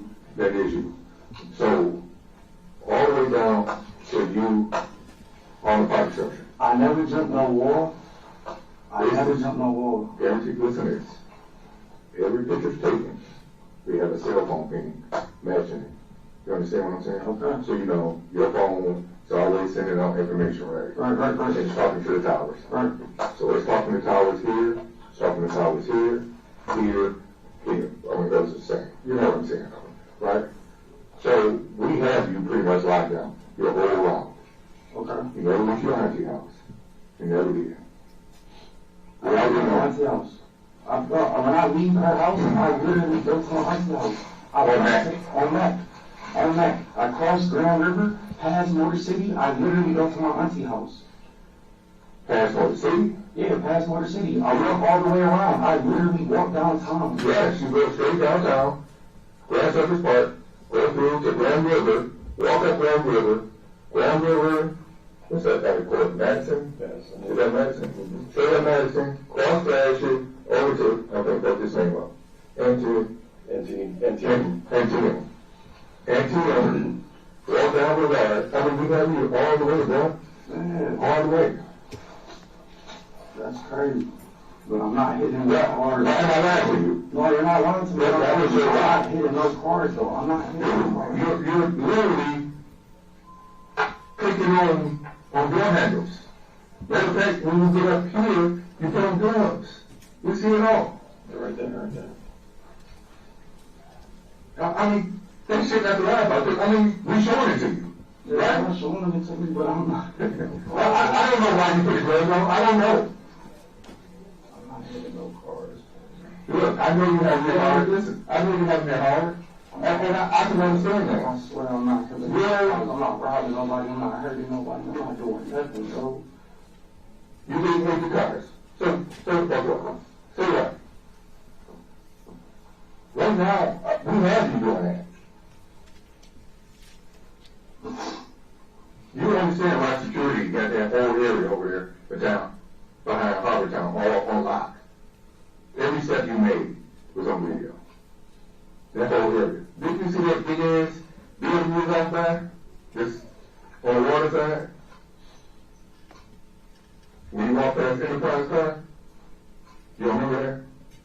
All that whole area, yes, I was over there, but I was not hitting no cars. But why would you jump in the parking structure? I didn't even jump on the parking structure. I climbed over this. This wall looks familiar. I'm not trying to bullshit you or nothing. This wall, you told me I jumped over a wall. I had to look at the structure. The structure is by Harbor Town. Yeah. For sure, I jumped over that wall. But, bro, all right, man. So, man, it's a group of guys, bro. This is why I'm telling you, I'm not hitting cars. That's what I wanted you to say. Listen. How many guys is it? Listen, I'm not saying it's a group of guys, but it's a group of guys that ask for cars. They go on Telegram or shit like that, or then they tell you like, hey, yeah, if you can find sketch, you can make money, bro. Instagram, if you go to Instagram, 717 Tron, you feel me? They only ask to take pictures of cars, bro. That's all I was doing. So why are you hitting the handles? I'm not hitting the handles. Dude, we see you. We see you. I'm not hitting the handles. That's good stuff. I'm not. All I do was take pictures. All I'm just going to take pictures of Do you understand? Do you understand video? Yes, I understand video. We Video's never gonna lie. We have 630 gigs of video of just you. That's no lie, no exaggeration. 630 gigs of video just of you. What can I do, like, bro? I'm trying to cooperate. Like, I swear I'm not trying to get no jail time. We just trying to explain, for you to explain. I would go undercover. I would get you the guys from the races. I'd get you the guys that's stealing all the cars, Hellcats, all that, bro. Listen, I just really want to work, bro. That's all. Mm-hmm. I have a daughter that I've never seen. So, how did you know about this area here? My homeboy Weedsboro lives in there. Well, like, if you ever heard of like Babyface, Ray the Rapper and all them, the people that be close in their inner circles, like I'm a music manager. If you go on my Instagram, I manage artists. I manage 2 local artists from the east side. So we're always in the same venues. But the same guys that still be doing the rapping and all the street shit, be trying to pay people. I'm 28, bro. What I look like? I'm fucked up. I don't have no cheese. I work to try to take care of everything I need. I pay everything out of pocket. I've been on my own forever. All I was just doing was going around taking pictures of cars. I took a picture of a fucking white Challenger Scat Pack, you feel me? That was it. So what is this? That's from the store. I told you I went to the store, bro. I'm not capping about that. I really went to the store on Jefferson. Like, I'm not lying. Let's go. It's a gas station. It was a gas station. You walked by the gas station. Yes, you're absolutely right. You walked by. Right. I went to a Listen to store. him. Didn't I just tell you how much bigger we had? Right. I'm not trying to lie. The gas station you walked by, matter of fact, was a green light. Right. You know, the BP. Yeah, you walk by it, then you walk by the Golden Foods, and you walk down the street. Then you walk down to, I'm gonna lie about the name of that street. What is that down there? White? No, I know listen, I know where I walked to. I walked all that way for sure. But I don't know. I'm You didn't there that night, bro. Listen to this. Do you see that bag when you jump up there? You see that bag right now? This is not even going that way. This is coming back. That's coming back. This is going back. So, take this first. So you walk, I never left no parking structures with no bags. listen here. When you're absolutely right. And you threw that in the bush before you jumped up here. I threw what in the bush? That bag. No, bro. Dude, No. I'm telling you, it's Right right in the bush. the bag. You jumped on the parking structure, put on the glove, right? Oh, bro, I already had gloves on. We can see you putting gloves on when you get up there. We see it. Bro, I already had gloves on. You couldn't see me fixing them. I already had gloves on. Well, okay, that's fine. Listen, I'm not hitting no cars. All they want me to do is take pictures of cars, of Scat Packs and Hellcats. You feel me? That's it, bro. Well, I don't understand. You taking pictures. So what does you taking pictures have to do with you hitting up the handles? What's the purpose of hitting the handles? Where are your handles? I'm not remembering any handles. I'm not trying to bullshit you, bro. Like, I'm being honest. I will give y'all anything. Anything, bro. I'm not capping to y'all. I'm looking both y'all in y'all eyes, bro. I will give y'all anything y'all want. I'm not trying to be locked up. I'm not committing crime. I'm not hurting nobody. I'm not doing nothing. I'm not stealing nothing. I don't So let's break this up. You leave your girl's apartment, right? Go through downtown. Walk over through Rivard, right? Go over to Harlem. I walk all downtown. Yes, you walk. We added it up. You walked 8 miles. I walk 8 all night fucking miles. You were going from 12 to like 5 or something. to 5, yes. Yeah, I walk just what they want me to do, bro. They just want me to take pictures of cars. I could, listen, I'm not bullshitting you, bro. Like, I could take all over. They got key fobs, they got pro pads, like all that shit. They got 2 Hellcats in the garage. Like, I'm not capping to you. I'm not trying to go to jail for something that, please. I really just honestly work. You could call my boss. You could ask anybody. I work with anybody that knows me. Bro, I'm just trying to be a productive shit. I'm just in a shitty ass position. I want to see where you at. When you cross over Gratiot, and you come, when you cross over Gratiot, you come up to Canteen. I don't know the streets by heart. So you know Gratiot, right? I just know downtown just by visual. Like, if I walk So you know where the court is. You know you walk by 36. the well. Yeah, the well. Yeah. So, but you continue walking, and you walk to the wine, what is it called? The wine vineyard. Yeah. The old Strollers building. I don't know what that is. So it's the building that was to the left when you made that right going down to Regard. To go to Harbortown. So you took Regard going towards. I know some Enterprise. No, that's over in Harbortown when you walk. Walk over there. I don't know where Regard is at. Regard is the street you walk down. Is that on the other side of Gratiot? Yeah. Okay, yeah, to get to there, to get here. Yes. So on the other side of the freeway, basically. Yeah. To get to there, yeah. But So where you going for that? So once you cross over Gratiot, tell me where you went. I just walked down on the side of the freeway to get down to I want to say Jefferson. or some street that's trying to go to Jefferson, to go down that way, to go east. That's all, like, bro, I just be walking. Where do you know on MLK? On MLK? Yeah. My auntie stays on MLK. No. You said that. And, Yeah, and the King Homes. Who do you know over there? And the King home? Yeah. You were talking to somebody, you were sitting on the other side of the wall. Somebody was sitting in the car and you looked like you were talking to somebody. I don't know if it was girls or what. And the King home? Yeah. I don't even know where the King homes is. Over on Shane and Lerner. Between, They're all white. Yeah. The buildings are all white. before you, Oh, it's a, wait. So is there a liquor store right there? well, it's a liquor store on Shane. And then like the apartment's right on this side? Yeah. It's a girl I had met like one night, but I only seen her one time and never been back over there. But this night, you were standing like right against the wall of one of the courts, and you were it looks like you were talking. I can't hear. Was that like car or something? I don't know. I wasn't there with nobody. I left by myself and walked. I mean, you could have just been asking a question. I don't know what the other conversation was I don't about. even know. I don't even remember seeing nobody that night. I literally was just out walking by myself that night. Literally. I went to Harbortown, all that, but I did not steal nothing. I did not obtain no objects, no property or nothing. I did not go do nothing. So, what are you wearing over here? What do you mean what am I wearing? What are you wearing? What do you have on? I don't know. I got on a hoodie. Okay, is there a backpack? No, there's no backpack. Right.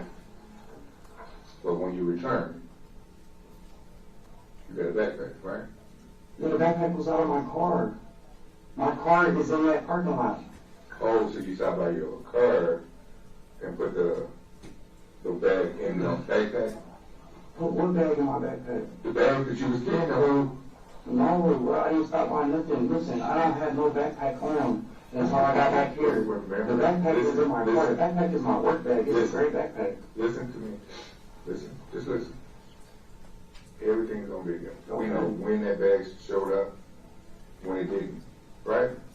We know you didn't walk out with that bag in your hand. Right? You told me on that part, right? I'm telling you, yes, I'm not too off. I don't know what you're saying. Just understand. We know exactly when you got that bag. We know exactly what car you got that bag. I mean, where you fill that bag up at. Rock has video everywhere now. Where did I fill the bag up with? One of the cars, man, it's so much video. I can't tell you exactly what, but So where is it? Like, y'all are detectives. Y'all investigating me, telling me that I'm out here being in the cars and obtaining property. No, I did not take no property from no cars or nothing. This bag, bro, I remember. I'm trying to remember walking. I remember this street because I remember having a bag, but I went to a store. There's gas stations over there. The King homes, I don't know nobody now, else so over you there. mean to tell me, you mean to tell me, we got all this video on you. All this video on you. And we didn't get the gas station where you went to go by? I don't know, bro. I'm telling you, bro, when I walk, I'm going out like I'm walking. I'm not like, I'm not committing no crimes. I'm not hurting nobody. I'm not doing nothing wrong. So, let's talk about when you're coming back. Okay? What's the plan when you're coming back? What do you mean? What do you do? So you know where Peace Poplar is, right? Peace Poplar's on Jefferson? No, Piece of Hawkins is in the strip. On Jefferson? No, on the strip. Oh, Jefferson. No, not that one. The one that you walk out right there is Jefferson and, By the Chase Bank, I've been to. yeah. Okay. Jefferson Shane, Jefferson. What happened there? No, that's where you walk it. Okay, I don't know. Like, I went to a store over on Jefferson. I know for sure I went to a store over on Jefferson because I had to stop. I had to stop and grab something. So, that picture right there is taken at 3:28 a.m., right? I'm telling you, that's what time it is. And from there, you continue going towards downtown. So you make a lap onto Larner. So, that sits on that corner. Is that St. Albans or is that? It might be St. Albans. I'm not familiar, but So- No, man, that's the the long story short, this is me, but I'm telling you guys, I'm not hurting nobody, I'm not doing nothing, I'm not trying to do nothing, I'm not even trying to go to shit, bro, like, I literally just want to work, bro, that's all I'm doing this fast, man. Now, this is the issue. Again, we got you, got your phone, putting you tracking the whole time, right?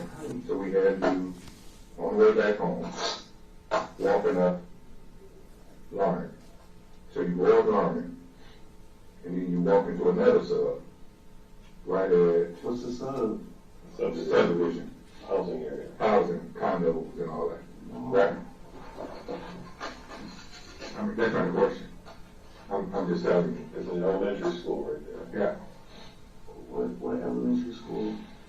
You know, High school. you know Lafayette Park?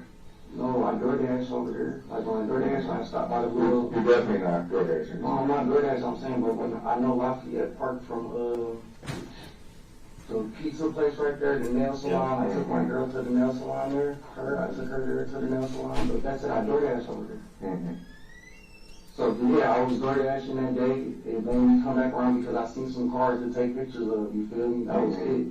I was riding past the area and I seen some cars to take some pictures of, that's it, like. But again, you over there hitting handles again, right? But am I getting anything? I'm not hitting. I don't give a damn what you got. You know what I'm saying? I'm telling the story. Right. I can tell the story probably better than you. Because I've been watching this damn video probably for a month now. Right? So you get into this area over there by the school, right? You go over there getting hands. Then you walk down the sidewalk and go towards a couple of the condos. Right? So all that to there, see you on video, right? What's going on over there? I'm not sure, like I didn't do anything, like, I don't know, like I just probably walked through the neighborhood, I walked through a park or some shit, like that's it. You're familiar with that area, right? No, I just drive down. That's what I'm asking. I mean, are you familiar with that area, or you just used to going over there, or? No, I just walk around. I'm literally homeless. I stay with a girl. I literally have nowhere to go, so when from time to time I don't drive if I don't have gas, I just walk around. I'm not like out there So, nothing wrong. when you're over there, do you see anything out the way, or anything out of normal? I didn't see nothing out of the way or normal. Okay. You guys say like I'm just hitting cars or whatever. I'm not doing nothing out the normal. I didn't see nothing out the normal. So, for a moment, so you hitting the door handle, then you go towards a couple of the condos. I keep saying apartments, but they're condos. You kind of disappear for a minute, and then next time we see you, you're running. I'm running. I mean, running full speed, like somebody on your ass. No, nobody's on my ass. Why were you running? I mean, this whole time, I take that back. So when you were up here and you jumped off the parking structure, you hauled ass because I think there was a car coming, because we see a car coming around as soon as you jumped out. Well, if I ran from a parking, another one, then there probably was another car coming. Like, I don't know. So if it wasn't a car, that's what we're trying to figure out. What the hell happened? I don't know, nothing happened. I don't know nothing. What the fuck? Like, I'm telling you, bro, like, I literally walk around downtown. I work now. I don't do nothing. Like, I even stopped taking pictures for them niggas. Like, I don't even do nothing, bro. So, I mean, I guess we're trying to figure out. So,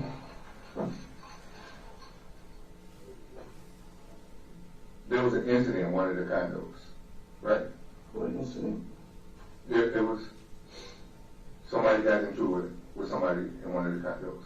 I didn't get into it with nobody in no condos. I don't have no interaction with nobody. I didn't have no interaction with nobody this whole night, nothing. So, when you hit the doors, nobody came to the door? Nobody came or nothing. The only thing I seen was a white security car with the yellow top light that was just going around, and I dipped from there. Like, But, I'm glad you said that. You're right. But, you disappeared into one of the condos. Well, I disappeared into what? going towards the condos, right? What condos? What The condos? doors. Condos is the actual individual. You actually make sense there. You actually are absolutely right. In the place that he's trying to describe to you, you see the security car, and that's why he ran. Right, and I But you were trying the left. handles in that parking lot. I left the whole night. Like, I don't know nothing. I didn't see nothing out the way besides that, and I took off running. Why take off running though if you're not pulling an angle? Because, bro, I'm not doing nothing. Man, I don't know, man. I'm not. So, Please, I could pay back people, bro. I could do anything. I didn't take no property, nothing of value or nothing. I'm not doing nothing.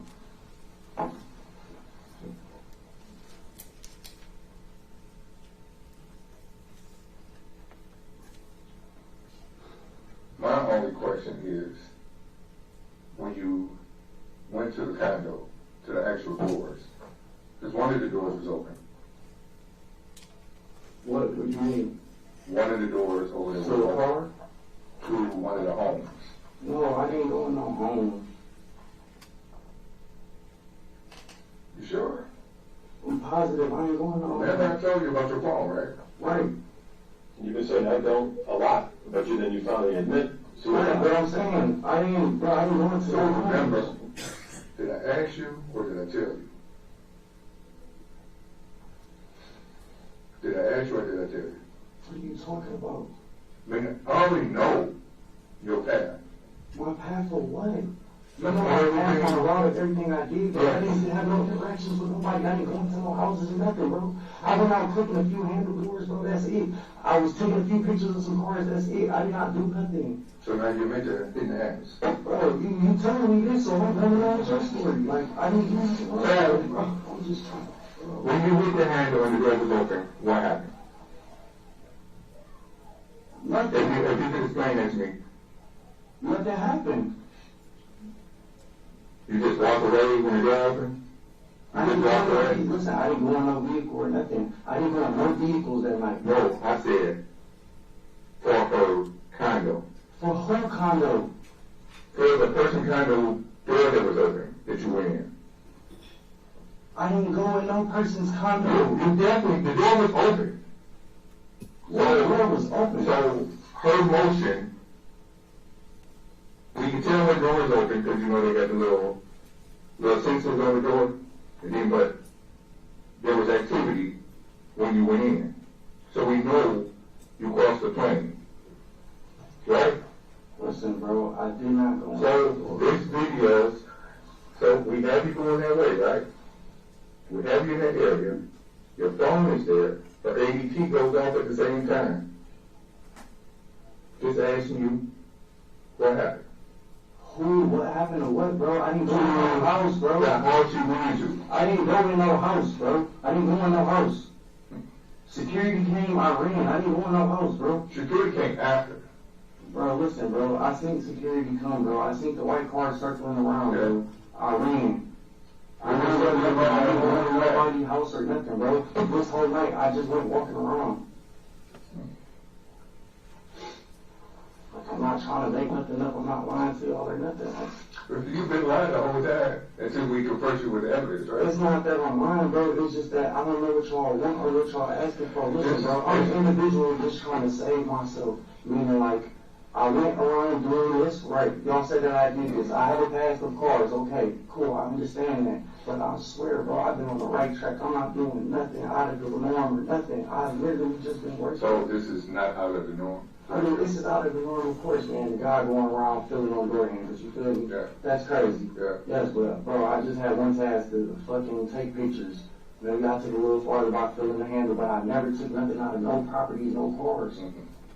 Even though we see you. Bro, I went to a store for this. I'm telling y'all, man, I know I went to a store for this.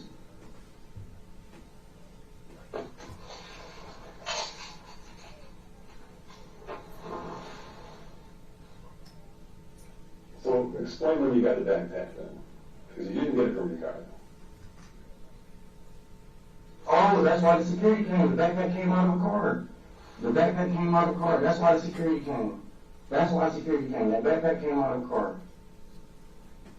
Which car? I don't know.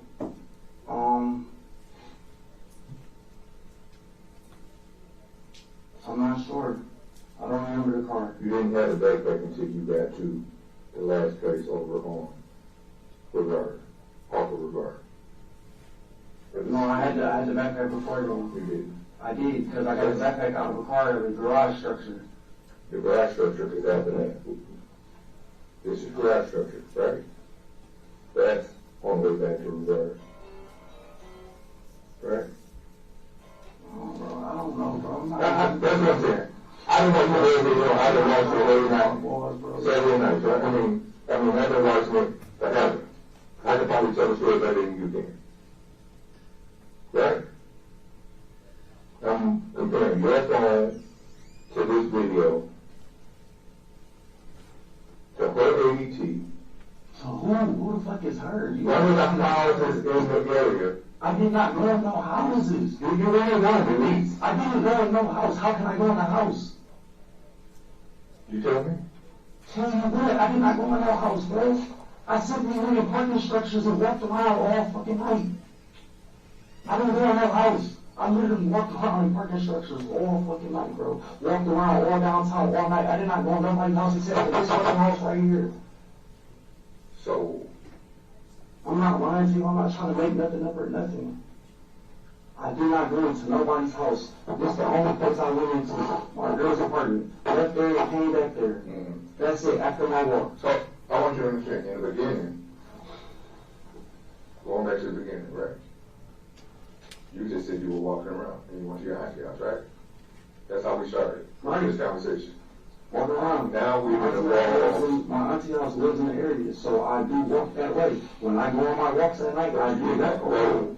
To the auntie house this particular night. This particular night. We'll agree on that? You didn't go to your auntie house on this particular night. What particular night? What This was the day? particular night. What day? This is October 21st.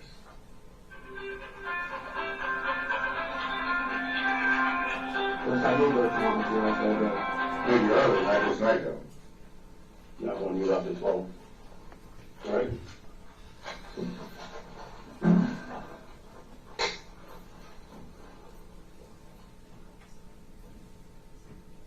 Yeah, bro, I didn't do nothing, bro. I don't know which one I want. We're just trying to get help, figuring out what happened out there. That's it. I'm trying to figure it out with you, bro. All I did was go to a few parking structures. I didn't do nothing else besides that. I did not have one interaction with nobody because I ran every time. Like, an interaction, it even happened. Like, the security run around, I'm ducking, I'm running. I'm not doing anything anything. unusual? I didn't see Anything nothing. that shocked you? I didn't see nothing that shocked me. I didn't see nothing that shocked me besides security, bro. I'm 28. Homeless. 28 homeless. I'm sleeping at a girl's house and going to work just so I could wash my ass. Before that, I was taking showers at Planet Fitness. I'm not doing or hurting or committing no crimes or doing nothing. Like, bro, I'm literally just trying to make it as a 28-year-old. With no real support. Trying to scrape by any way you can, right? Right, but straight by me, I hand means what? Like, bro, Breaking the cars. But I'm not breaking the cars, bro, because I'm not even getting shit in cars. You got a backpack, you said? Bro, that ain't had nothing in it. A fucking empty ass backpack. And I use as my work bag. That's it. That's what you're using now as your work bag. Well, I use it as my work bag. Like, I go to the gym with it, you feel me? That's it. But I didn't, bro, I don't steal nothing. Like, I can't keep saying that because obviously if I go to a car or something. But I'm saying, like, I didn't see nothing shocking. I seen security and I ran. That was it. I had no other interaction with nobody else that night. I did not go into no homes of nobody that you were saying. I don't know nobody. So, all I know is this is So, all I needed you to, so when you walk towards the actual doors, what doors? to the actual condos, So I never walked to no doors and no condos. we see you. Bro, you see me walking on the sidewalk. I never walked up to no doors. Yes, I never, bro, I never walked up to no The doors. buildings are all black. Yeah. 2 stories, all glass. Yeah. I've never walked up to no doors. So, not only do we see you walk to the doors, one of the alarms goes off the same time you walk up there. So you know, any of your houses used to have an alarm on it. Like the ADT and the car? I don't know, I did not do nothing. So anytime you have an alarm in your house, every time there's somebody passes, one of the motion detectors or a door opens or whatever, there's action on the account. You understand that part? So the same time you're walking that way, we got action on the account, right? So that's how we know. And your phone also. What is my phone? Okay, my phone is You understand? You already have I your never phone. went to nobody's house or nothing. Like, bro, I only went in parking structures and walked around the whole fucking night. I didn't see nothing out the norm. I didn't hear nothing or nothing. I only, bro. I'm not trying to bush cardboard or play with y'all. I swear, bro. I'm telling you everything I know. Look at my hands. Turn back. Look at my hands. I literally don't do nothing right. I have small hands. That you do. I don't do nothing, bro. Like, I mean, your whole body made it very easy to track you. I mean, look at the picture. I mean, you can see your frame on this.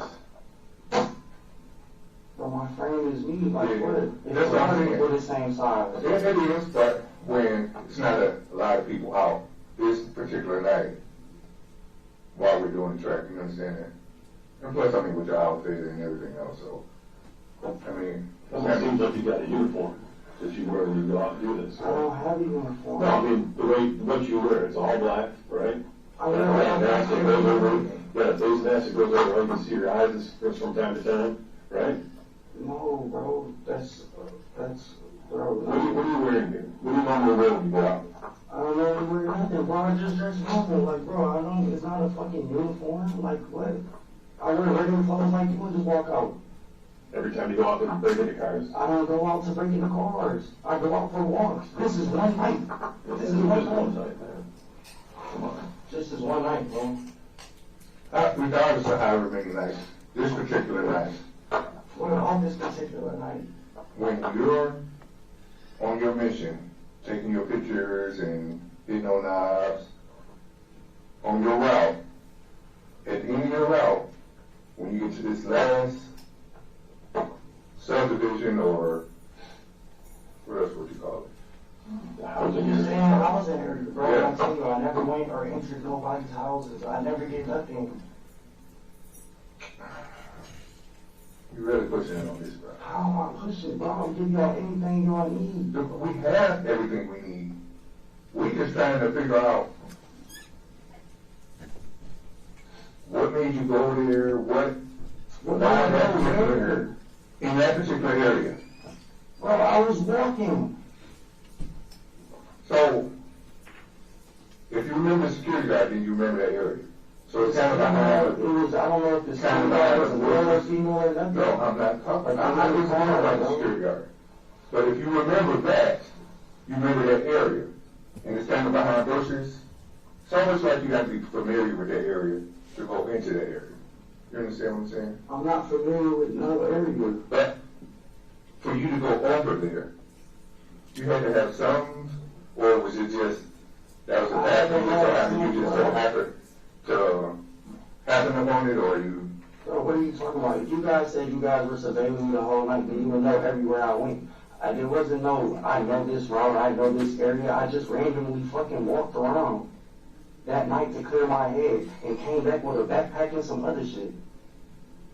What was the other Fucking shit? snacks. Some fucking snacks. That's it. So you got snacks out of people's cars? Oh, bro, what do you want from me? Like, I literally came back with some fucking snacks, bro. What kind of snacks? You It was chocolates. No, it was fucking chocolates. That's a lot. That's a pretty hefty bag. It was a snack bag, like Halloween chocolates. It was chocolates. It was fucking chocolates in a bag. It was Halloween chocolates, candy. You feel me? I had it in and just kept going. Like, bro, I did not do nothing wrong. I didn't enter nobody's house. I don't know nothing about nobody's house or nothing what you saying. I know parking structures, yeah, cool. I had no interactions with nobody else because I ran. Every time I see security, I'm gone. Who the fuck wants to get in trouble? Like, I'm not trying to get in trouble. Like, I don't know nothing else of what you're saying or what you're referring to. Like, bro, I just know this night, yes, I walked around. We're just looking for explanation, bro. That's it. We just look for I'm not explanation. trying to bust y'all balls or hold y'all up. But I mean, it kind of seems like it because, I'm not, though. so, I have to prove to you every step of the way of how much information we know. Like I told you, we have, this is not us following you physically. This is us following you with the camera. Right. And that's understandable, and that's cool. So, this is what happened. We went back from the ping on her door, we went backwards, following you all the way backwards, back to Harbortown, right? Once we get back to Harbortown, then we realized you actually came all the way from over on Alexandria, right? Because we went all the way, took you all the way backwards. So that's how we figure out this picture, right? So we go all the way back and figure out that's where you came from. Right. So we track you after knowing you started at 12:30. We went there, taking that whole route. You know what I'm saying? But the original start point for us was her ring on her door. Was her activation on her door, right? That's how. Whose ring? The door that was open, right? What door that was open? Bro, I did not go into no houses or no doors. Did you even just listen to anything I just said? I did. You just said everything. Y'all pinged me and followed me the whole night, but I never went in no house. So, what I'm saying, listen to me. Just listen to what I'm saying. Understand. If you have on your door, any type of motion or I whatever. got a ring camera. Okay. So every time it's activated, you get a notification or Right. right? Someone at my front So door. it's just like ADT. Every time it's activated, they get a notification on her account, right? So we had to go through her notification and found out she had activity around the same time you were there, right? So from that time, listen to me, just listen. So the time that door activated, not that door, that motion detector activated, right? We were able to monitor video and see you, and took you and went all the way back to Harbortown, all the way back over to Alexander, right? So just starting with that motion detector on that door, just that motion detector started this whole circle, right? Okay. So that motion detector, we see you, right? I didn't go in nobody's door. Well, maybe it's coincidence. You said a motion detector. You The said motion detector goes off, right? Then we see you come out. You see who? You. You see my fist. You see like how you see right here. Me come out of a house. So yes, we see you come out of there. So we're going backwards. Because at that point, we didn't know where you came from. I never came out of no fucking house, bro. Like, this is crazy. You really just not listening, right? I am, bro. I'm. And stopping the video at 1 hour and 33 minutes in. Detective, what Sergeant Cord is saying about video showing the defendant coming out of a particular house, does that video actually exist? No. Okay. And again, what's the purpose of saying that at this point in the interrogation? To try to elicit a response that would coincide with the evidence that he has already. Okay. Resuming the video at that same time. So, your ring, right? Your ring, you get a notification. Yeah, somebody. So that's what we're going with, the notification. We see that notification on hers. So we're looking at the same time, and we see you coming from that area. Yeah. So what? You got a notification I opened up a car door? No, a house, it was not a house door, but a house motion. It was a motion activation at her house. Yeah, and I didn't do nothing. And that's what we're trying to figure out. Oh yeah. What happened? I don't know. You came, soon as when we see that activation at her house, we see you, right? You see me where? Leaving. Right, because security came as I was checking doors. Like, I didn't go in nobody's house. I didn't go in nobody's house. We're not talking about an actual physical house. It's a condo. Yeah, but you're saying that's still somebody's house condo. I never went inside or entered nobody's property. So, That's what I'm telling you. I never entered nobody's property. Again. And maybe it was, just so happened, you were walking away, or walking by, or whatever, when this was going down. What was going down, bro? You listen. The motion, dude. Yeah, So the motion goes off, right? And then we see you coming from that area, right? We finally get your phone mirrors everything we got here, right? You got it? So you're not home.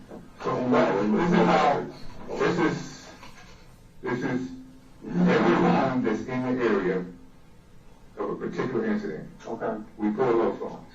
And that's And what was I doing in it? And my phone stacked up because I was in this area in parking structures. yes, you were in every area, including her place. Whose place? Who the fuck is her, bro? You happen to know who she is. Yes. Why? So why do y'all keep saying her? I didn't know. I mean, the person, if you were in the, Listen, I never had no interaction with the main person. I never had no interaction. I just wrote that we've been at this for over 2 hours. Does anybody need a restroom break, or can we go through till lunch? Okay, I just want to make sure because normally we don't go this long.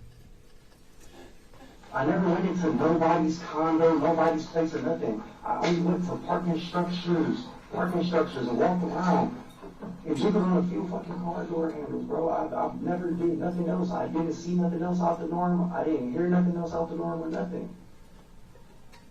I'm not getting what you like looking for. You keep saying her. Who the fuck is her? I didn't have no. Like I say is all your phone pings are we can track your whole. That's how it's right. That's why we got all this video. Right. The same thing for this break-in in this home. A break-in? Yes. I didn't break into no home. They- That's not even my style, bro. I don't break into no homes. this wasn't your style here either. You know what I'm saying? What you mean? What's not my style? You started out saying this wasn't your style. You No, got- it's not my style. I'm saying I haven't did this since a kid, but I normally walk around. I became homeless when my girl moved back in with her mom, you feel me? And then I met this beautiful young lady named Sierra, who's been nothing but nice to me and all type of shit, bro. And I've been working at Fresh Roots, just giving her the money that I get from Fresh Roots to help her out because she let me into her house. That's right. I'm homeless, bro. I'm fucked up. Like, I don't go around doing nothing else. Yes, I went around doing a few handles or some shit, taking car photos for guys who be looking for scat packs and all that shit so they can steal them. So if I'm aiding and helping in that, then I'm... And that's what I'm really thinking. I'm just fucked up, That's what I'm bro. really thinking, that you're acting on someone else's behalf, because it is out of your character. It is. I'm not I'm asking just you. trying to make some money. I'm 28. Listen. I'm not asking you a question. You the one like these, what I'm telling you. I already know the answers. I already know what happened. What happened to what, though? As far as your movement. Right, and that's true. And I think that I do not know.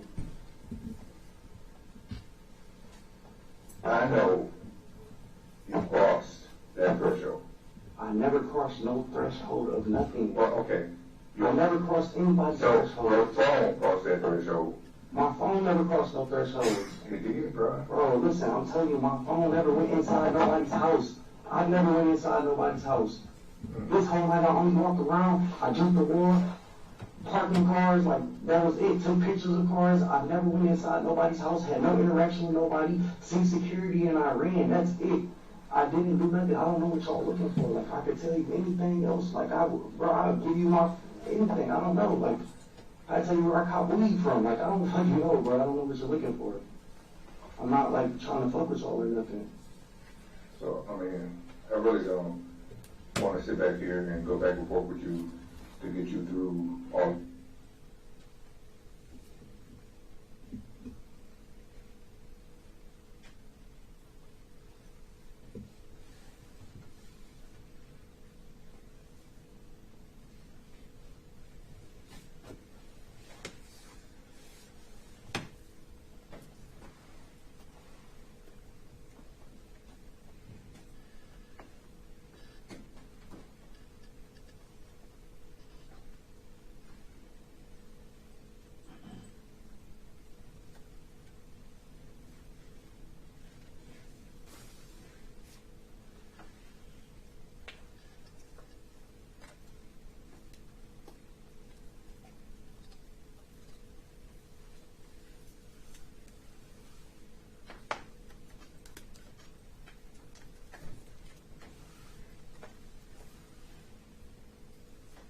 teenager, I stopped stealing cars. I did time. I did 5 years in jail, lost half my life. Everybody involved except for me. That's why I'm still stuck in this stagnant place of being fucked up, not having no money because I have to get jobs and do things. Like So he was talking about your phone. Do you want to consent to your phone, or do you want to? Don't you think that us going to your phone is a healthier story? Yeah, if you go through my phone, but you don't go through my phone and do what? Like look at my, but I Actually, like that. right. But see, I got, and then if you go through my texts and things like that, I'm giving you permission to go through everything, and I got like and stuff like that. Like I said, I manage artists, and if I'm telling you all, bro, I don't even want to say nothing because it can be used against me in the court of law.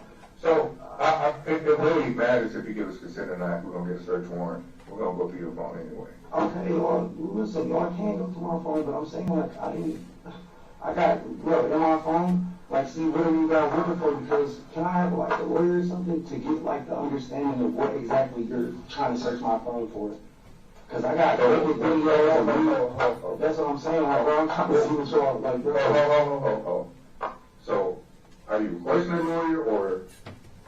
No, I'm not requesting a lawyer because I'm trying to work with you guys so I could go home or go about my life or still come back and ask me more questions. Like, I don't know, like. So you willing to keep talking? Yeah, I'm still talking. You can search my phone and all that. Like, can I do it in my present? No. Oh, you'll see, like, You gotta put it on a machine. Yeah. Nobody cares about the old pictures and all that stuff. It's pretty much to verify the information that we're all talking about right now. That's what we're concerned with. I'm verifying, sir. This was me. Listen, how far do we have to go through to get to this point? I mean, be honest. Just be At honest. what point were you talking This about? point where you finally admitted that you were going through hard. Well, I mean, it started from a pair of glasses that I found at the Mitch, you feel me? And then it went from me, oh, he bought a picture like, oh, you doing Vietnamese.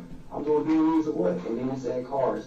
And I haven't hit no cars, but besides fill a couple handles and take some pictures. That's it. How At the beginning, Yeah. in the beginning, you said you wouldn't get no handles, right? You I were was just taking pictures. You said, I'm saying, but see, how long did it evolve and I evolve? know because you guys are looking for something that I don't know nothing of. You feel me? You're asking me, and I'm a guy, I'm not nervous or nothing, but anybody would be nervous in the position of being asked questions. You feel me? Of trying to protect yourself. And all I'm trying to do is work with y'all. Like, I'm not against anything or nothing. Like, I will let you go through my phone. You say you guys can't do it in person, but damn, I got, like, you feel me? To be honest, I mean, I don't think you're a bad guy. I just think you ran into some bad times, and you just ran. I didn't run into nothing, man. That's what I'm saying. Like, I didn't have no interaction with nobody or nothing. You can search my phone. If you want me to sign, I will sign. You can search my phone. What's the code on your phone?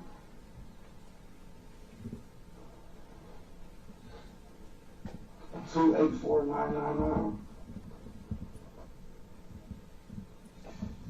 So this is a consent form.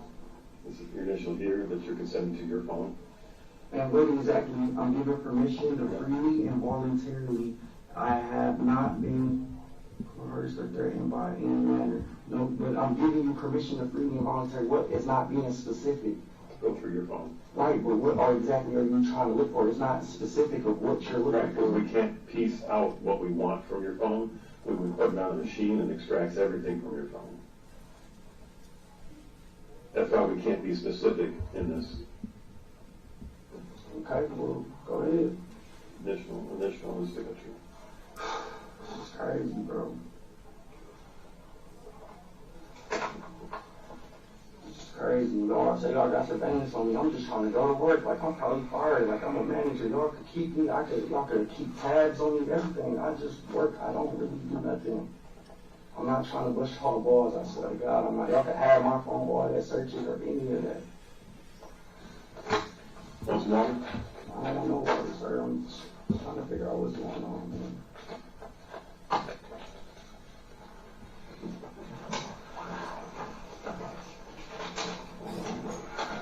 What's that, bro? I'm sorry. I'm going to skip ahead an hour and 44 minutes and 53 seconds.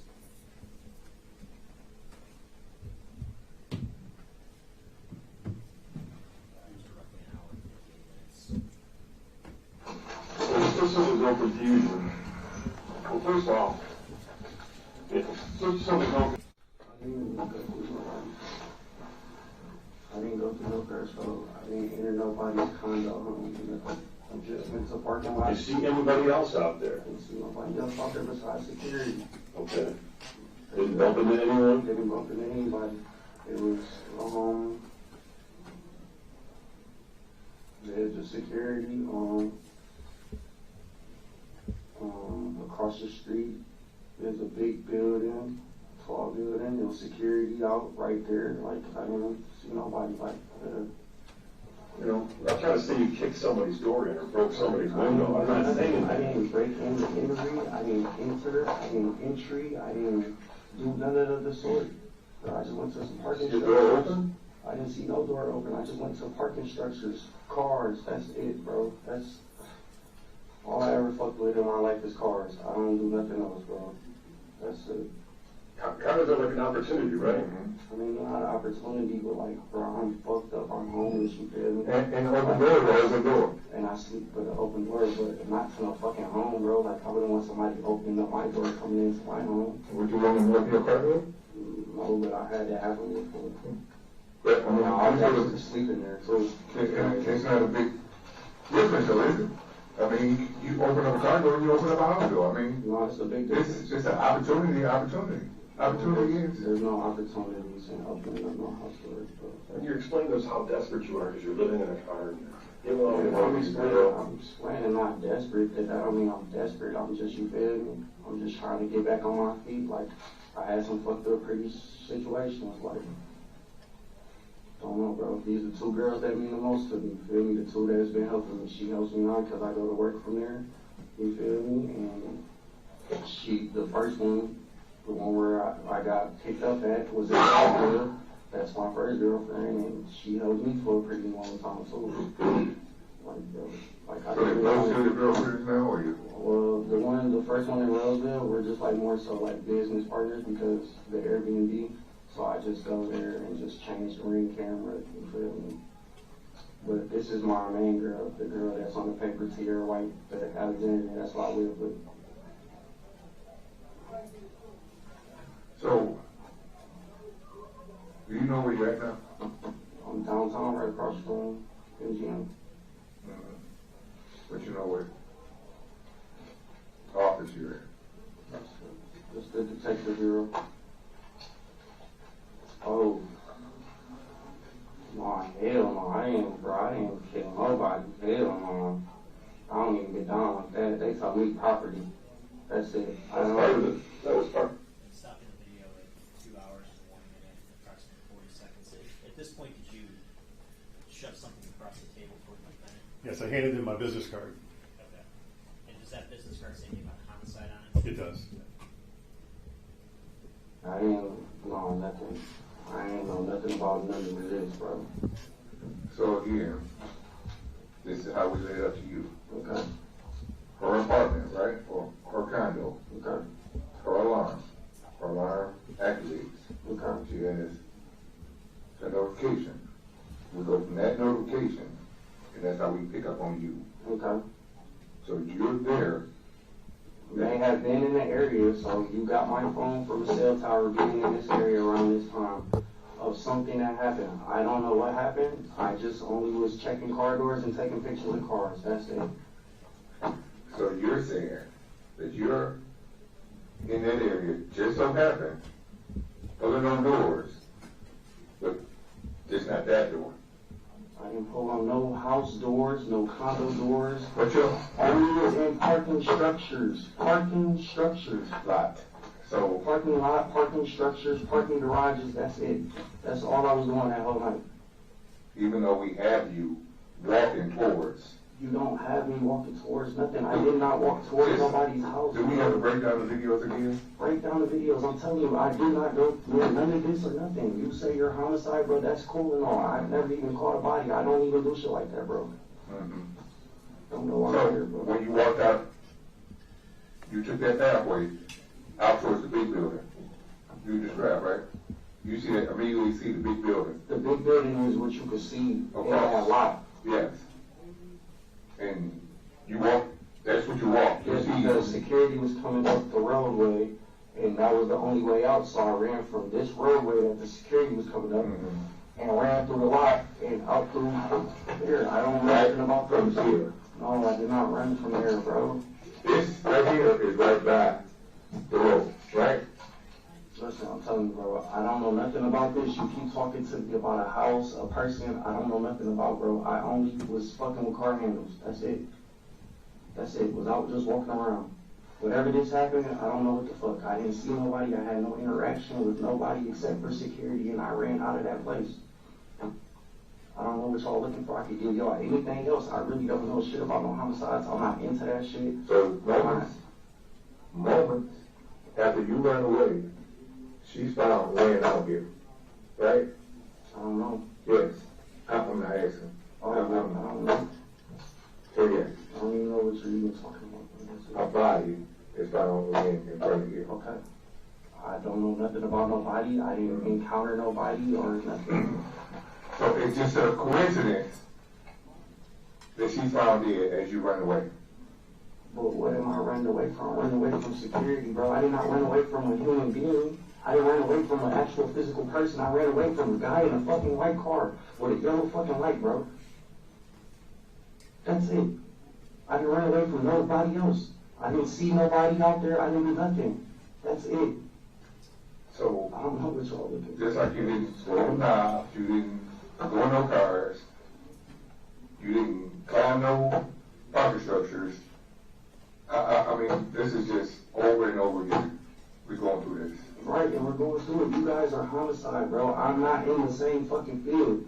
Being is totally different from a fucking homicide. Getting into a car is different, bro. I did not do no homicides. I don't know nobody. I didn't see nobody. Nothing, bro. This happened over a month ago, so we've been working on this a while, right? Okay. So we're having this conversation after we've been working this constant. Okay. So even though the media wants that information now, we want to make sure we have the right person in front of us. And I hope you guys get the right person, but this is not me, bro. I don't do that. I only fuck with cars, and I'm a music manager.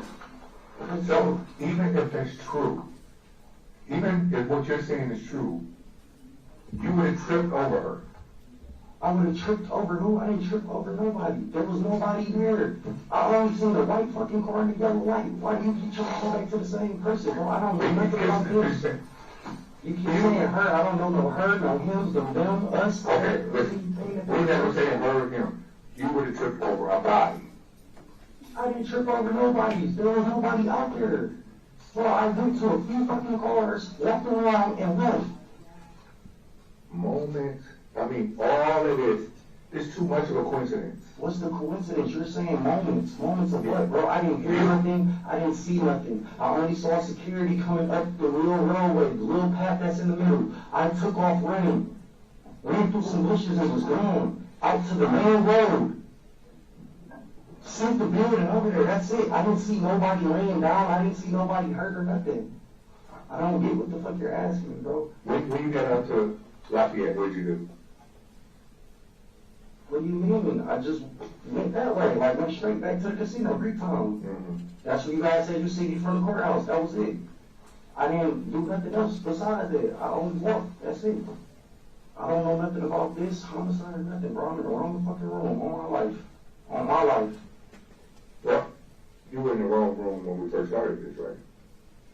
I don't know. I was only told. I only knew what room I was in from what I was told. This was. But even for the property, he was in the wrong room, right? No, I wasn't in the wrong room because I initially told him when he asked have I been to any pawn shop, and I said yes, I've been to a pawn shop, and I sold a pair of glasses. And then when we went on to the property crimes, you denied. You haven't done Because I didn't You engage in didn't the deny how else you was right, and those was all the ways that I walked. Mhm. Those was all the ways that I walked. You Right. asked me what I do when I leave. When I left from this house, I told you what I do when I leave. I go for walks. I walk all around downtown. But I get space to have it to myself. when we finally got to the end, you made it to selling a bag, you made it selling a bag of candy, you Bro, that was all, bro. That was all. Like, what do you mean? Like, that's all. That's all. I don't know nothing about You're showing a this. pattern of not being honest is what he's trying to say. But I am being honest. I'm showing you. You're eventually after you Because I'm in a detective's office room, and now I'm being asked about fucking murder. I'm not lying. Bro, I told you I will give y'all anything. Anything. I'm not lying about no fucking murders or nothing, bro. I didn't do nothing. I don't know nothing about nothing, bro. I only hit a few fucking cars and left. This is my issue. This is my issue. Everything lines up. So what? What evidence? Nothing lines up, bro. I don't remember this place. I never went to nobody's house. Did you check my phone? But that's what you started about with the party Check structure. my phone. Check my phone, bro. I did not do We nothing. have you there, bro. I don't have you there either. Right? Yes, I never went to nobody's house, bro. Why do you keep trying to make me think that I went to somebody's house? I never went to nobody's. No, I don't. Your phone was in her condo. My phone was not in her condo, bro. So who the fuck is her? You keep saying her, so you just said it was no her and no me. Whose condo? My phone was never in nobody's house. The victim. Let's say victim. Your phone is there. Your phone is there. I'm not saying you did anything, but I know your phone is there. My phone was there, bro. My phone was in the whole block. Yeah, my phone was in that door. Your phone was up here. My phone was not up there. It was in the lot first, but it made it up here. So if you saying my phone made it to doors, people's doors and stuff like that, then check everywhere. I did not go in nobody's fucking house, bro. I only went in fucking cars, bro, and left. And got the fuck on when I said security, bro. It could be something simple. I did not see nobody. I did not trip over nobody. I wish you just, Oh, bro, just listen. listen. On my dead brother, if I would have seen something, bro, I would have told, bro. I would have told anything I knew, bro. I did not see nothing of the sort, nothing wrong doing. So, Besides the shit that I was doing, which was filling on door handles, that's it, and taking pictures. you can talk to me all you want, I'm not but trying to have. I'm just trying to explain to you what our evidence is. What our evidence is. The whole time I've been telling you what our evidence is. I'm not asking you questions. I'm telling you what our evidence is. Right. Just like I told you, you climbed that structure. When you denied, you climbed that structure. Right. Right? I already knew you climbed that I'm structure. telling you your evidence. I did not do nothing here. I did not go to nobody's threshold. I did not walk in. I did not see nobody. I keep saying I didn't see a him. Our evidence is true all the way up until here. That's what you're telling me. That's what you're telling me. I'm telling you, I walked those routes. I was in that area. I did not hear nothing. I did not see nothing out the norm. I seen security and got the fuck on.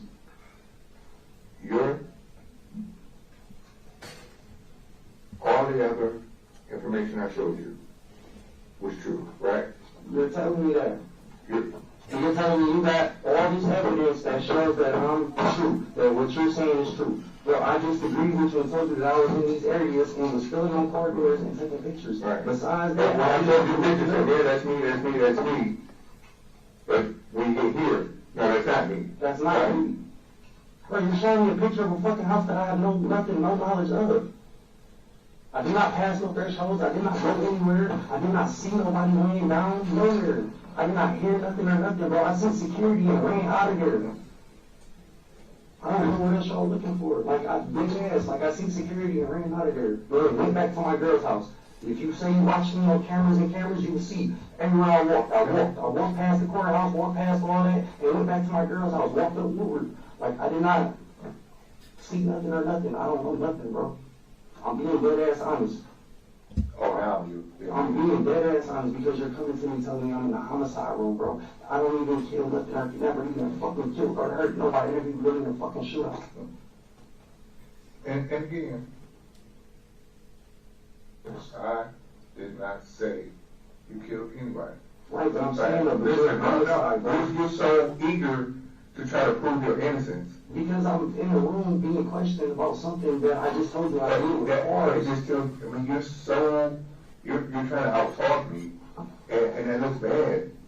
I mean, you're showing all the telltale signs that you're trying to out-talk me for me not to think it's you, but it's making me think more and more that it's you. Alright, well, sorry to not out-talk you or to be out-talking, but I have a problem with being defensive. When I'm being accused of something, I'm very defensive because I like to prove my innocence. Listen to me. My word is all I got. I'm not saying you did anything. Right, but you keep saying you did though. You did say I did. Because if you say I did, No, I did not. All I said is you were in that threshold. That's all I can say. I don't know what happened. You could have opened the door and saw something or some scared you or whatever. But I know you're in that threshold. I didn't open no doors. I didn't open no doors. I didn't see nothing there. I didn't open no doors. I didn't see nobody laying outside or nothing what you said. Well, no, what I said is, You said you seen somebody laying down out front. I said, no, I said, you would have, because at the same time, that motion happened, right? I explained the motion, right? Or ADT, the ADT notification coincides with you. Going all the way back, going to Harbortown, going all the way back, going to, Alexandrian, to the apartment, to the Lane apartment? What is that apartment? No, the apartment, it's a Lane. I think it's Alexandria apartments. I don't know. There's a Lane, I think. All I'm saying is, So we're able, just from the notification on her door, on her motion detector, on her alarm, that's why we focused on you. okay. And we could've came in here, and you could've just said, yeah, I walked by and I peeked in, or whatever happened, and then I left. What I'm saying is, this is what we have. We have her notification on her alarm, the victim notification on their alarm, see you, backtrack you to try to get you identified, end up all the way at Girl's apartment. I didn't go through no thresholds. I didn't see nothing out the norm. I don't know. You not listen to the shit I said. I am. So how do we come to you? Because you just said you followed from Towers. That's cool. I was in this area. Not from Towers. The notification, we see you, go backwards, all the way back to You see me go backwards. No, Describe that. we go backwards. So, take your image, right? Go backwards. So, what are those other pictures? So those pictures I showed you, we going backwards. And we end up going all the way back to Robertson, all the way back over to Alexandria, right? We realized you started earlier, so we went back and got additional video to get the whole 5-hour trip, right? But what had us focus on you is her notification from her ADT, or from the victim. I'm sorry, to her. The victim. So the victim notification, we see you coming from that area. That's why we focused on you. Okay, and that's cool. I was coming from the area because I was jiggling on car handles and taking You were not coming from the lot and here is two different areas. How is that two different areas? I did not come out It's of two. here or here. I did not come from So over here. the lot, The lot is right here. I did not come from nowhere near here. I ran because the car was coming up the driveway of where the parking lot is, where the van comes up. I seen them and I ran. That's it. I did not go near nobody's house. I did not know any thresholds or nothing, bro. I don't know what you're looking for. I did not do none of the sort. I did not see anyone. I did not hear anything. so I was thinking this was a simple explanation, right? Because I'm not here asking questions. Okay? I'm not. Because you're telling me. This is what I know. You're telling me what you know. Yeah. And you believe that I went through a threshold and I did not go through any threshold, bro, besides a fucking car threshold. What I believe, what I know, is what I see and what I can approve, right? Okay, so what you know, what you said that you can prove. That you came from that threshold. I did not come through the threshold, bro. You came from that threshold. Just like you came from on top of that road, just like you went through Bedrock's cars over there, that you said you didn't do, even though we have you on video doing it. I mean, the whole thing, this is things we know. I can't tell you what happened inside of nowhere, right? I can't tell you. I never was inside of nowhere except for parking garages, parking lots, and cars. That's it, bro. I can't tell you nothing what happened anywhere either. What are you trying to get at? Like, I'm being dead ass. I can't tell you nothing that I don't know, bro. I found the fucking pair of glasses, took them to the pawn shop and sold them. So, when you were in that area, was there anybody else in that area with you? No, I mean, just I'm not talking about security or nothing. Let's just stop and think. Let's just stop and think. When you're standing there, getting ready to go through the crowd, in the parking lot. You got me saying structure now. In the parking lot, do you see anybody else around? No, I didn't see nobody else around me. I didn't see nobody else around or nothing. No, I didn't see nothing, bro. I went to a car, checked the handle. When you took off running, That was when security was coming up. besides security, did you see anybody else running? No, I didn't see nobody else running. I seen a homeless man walking.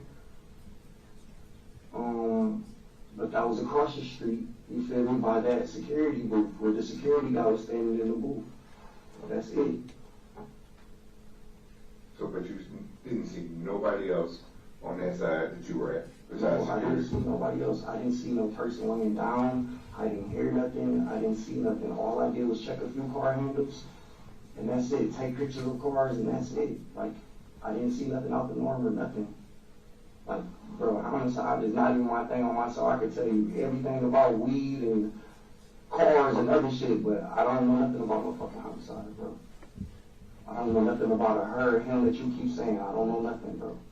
I'm not really lying to you. Like, I could physically take you to, like, bro, and give you weed houses and stuff, or like anything. Like, I'm not lying to you. I'm trying to work with you guys. Like, Who did you that's call after you left here? Huh? Who did you call after you left there? Who did I call? Mm-hmm.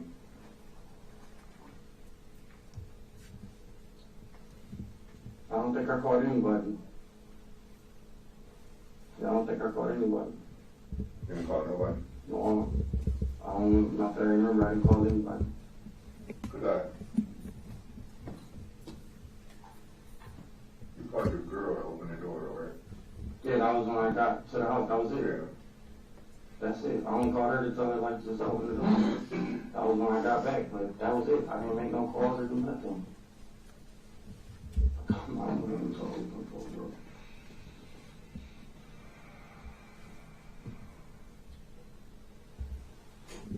I gave you my phone and shit, like, bro, I don't know, like, I didn't do nothing, bro. I'm being dead ass serious. I only went to a few car handles, fucking took pictures, was in a lot, parking structure, went to a store for sure. I know I went to a store. The King Homes. Well, I know a girl that live over there, but I ain't seen her ever since. Like, you feel me? Because she wasn't talking about nothing. You know, I'm a young guy, so like it's like you don't do relationships, but you'll talk to a woman for like a sexual, you know, or something. But that didn't even happen. So I just wound up never speaking to her again. I don't know, but like other than that, bro. You went to the King Homes this night? No, you said I was in the King Homes. You said I went to the King Homes and it was by a liquor store or something like that. So I remember going to the King Homes taking pictures. You asked me, was it by a liquor store? I said, yes. I'm ashamed. Yeah, and if it's some white buildings, I know, you said who do I know over there, and I only knew one girl that lived over there. Yeah, that's it. Where did you take the pictures over there? Of a Charger, or a Challenger. I told you, I took a picture of a car, a Scat Pack, that was it. In the King Home? No, in the parking structure. King Home don't have parking structure? I don't know what it has. I said I took a picture in a parking structure of a car that night. That was the only picture I took. I don't know what else y'all looking for, like, bro. So good, you good? I could come back, like, literally come back and give you anything you need. Like, I'm dead ass. I'm glad you're gonna come back tomorrow, but, you're going to the DDC tonight. I'm going to DDC for what? That's some shit work, bro. Look here, again. Bro, We're not looking for the story. Listen, close the door. I'm telling you, I do not kill nobody. I don't know what happened. I didn't see nobody get hurt or nothing, bro. I physically just went to cars. Dude, you could have easily explained this away But you constantly lying about. I don't lie because I'm being honest. And you stop doing that. Let me finish. I'm sorry. And then you can talk. Very defensive. I'm sorry. Alright? Understand this. I've actually explained this situation over and over again, haven't I? Haven't I? You did, but you also reversed your words, sir. Like you trying to catch me up like I'm a criminal. I'm not a criminal, sir. Listen, I don't know you and you don't know me. I'm looking at your name. You say Stephen Ford. Listen, Stephen Ford. You can ask everybody that knows me. That's not my forte, bro. I don't do nothing. If I knew anything about anything, I probably was at the wrong place at the wrong time. You feel me? I did not cross any thresholds. I did not see anybody. I'm being a man to you. I'm telling you as a man. Yes, I be stealing cars, bro. I used to steal cars when I was young, all that. But I haven't done nothing since. I haven't even stole no car, nothing. I have a good driving record. I work. Bro, I got 2 girls who love me. I have a whole daughter that I haven't seen that I'm still trying to secretly get back. I'm not trying to work with you guys or nothing, bro. I don't know nothing about nothing. I went to these parking structures, took pictures of cars, took a few hundreds and left. That's it. Suspicion of murder is fucking crazy. Suspicion of murder is So, you describe this other homeless guy you saw. Oh, it was just like a black guy, like just walking up the street. What was he wearing? I don't know, it was dark. That's what I'm saying. It was just a black guy. I just seen him walking across the street when I was running up. So listen, when I'm running from security, you know your awareness is up. I'm running. Damn, I just seen security. So I'm looking over, I see security in the booth. I don't know if they're connected or if these people work together. So I just ran in that way. And then I see the homeless guy walking. That's it. I don't know nothing else. That's all, bro. You came in here, you initially set me down and was like, hey, was you at a pawn shop? Yes, I was at a pawn shop because the circuit needs for cars, you said, right? Right, that's cool. Bro, I haven't stolen nothing out of no cars. These glasses I took to the pawn shop because I found them at the mix. I'm not lying to you or nothing. The suspicion of murder is fucking crazy, bro. You could check my whole history, my background. I don't have nothing violent crimes or nothing, bro. At some point in the videos that we were tracking you, looks like you lost one of your gloves. I didn't lose my gloves. I didn't throw. You only had one glove on. I did not have one glove on. What are you talking about? I had 2 gloves on the whole time, bro. I did not do nothing. That was just so I could take pictures of the car, and that's it. You feel I me? think I'm just So the gloves, Huh? the gloves was so you could take pictures. No, the gloves is like, you feel me? I'm filling on car doors. Like, come on, what rules has on gloves? Like, you're filling on car doors and I'm taking pictures of cars. Like, I think the suspicion of murder is fucking crazy. Like, dead ass. So you don't know what this other homeless person was wearing at all. You ever seen him before? No, I never seen nobody before besides just that guy across the street walking past that security booth. That was it. And then the security guy that was coming in the white car, you think, I don't know if it was a girl or female, but it was a white car, yellow little light on top, and I just took off running. That's it. I didn't see nobody laying down. I didn't hear nothing. Nothing.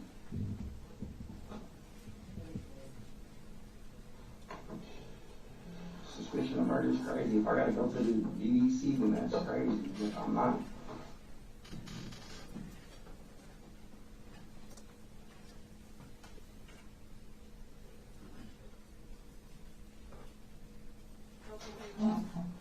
Didn't hear nothing. Hey, how much longer is the video? I believe it's about 10 minutes. Okay, we'll go through to the end. I just didn't know how much further it was. Everything you need to know. I never even seen these doors. I never even been through a door or nothing besides So calling. that's, my issue is not, You guys, the surveillance, speak, everything, all that. I tell you the truth. Like, I only go to weed houses, work. so me surveilling you now would do no good because this happened back in October. So to say that we tracking you, this is long gone. And I do So all we have now is our evidence. That's all we have. But then, And so I'm an evidence guy. okay. That's it.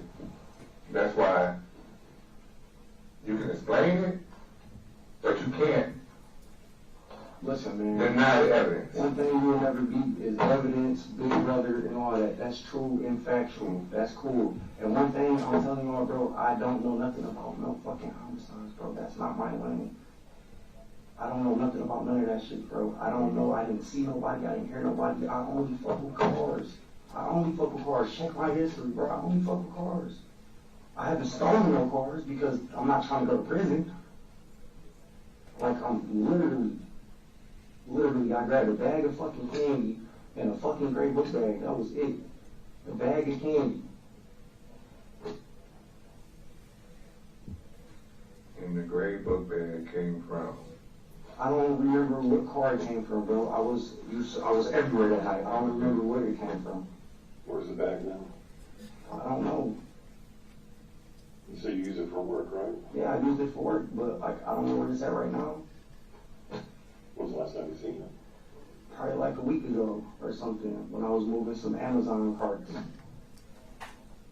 Amazon carts? Yeah, like the little things. I got a white boy, so when I be in Roseville, not to be offensive or nothing, but we just call him. But he works at Brighter. His name is Carter. Brighter Cakes, and he buys like the Amazon totes. Yeah. Okay, but where was that at? The last time you saw it? At the apartment? In your car? No, yeah, that was in my car. Yeah. That was in my car. Yeah, like, what did they lock you up today? Where did they lock me up? Yeah. Here. No. You were on the east side somewhere, weren't you? Oh yeah, I was on the east side. Yeah, you asked me where did they lock me up. I was locked up here. I don't know where. They put you in handcuffs on the east side? No. Just like ran my car and was like, hey, you're clean, you're good, your car's clean. That was it. Like I didn't have no drugs or no weapons or nothing on me. Like he just put me in the car and said he got a call to take me downtown. That was it. Gotcha. Like he wouldn't tell me nothing. I kept asking him what was up.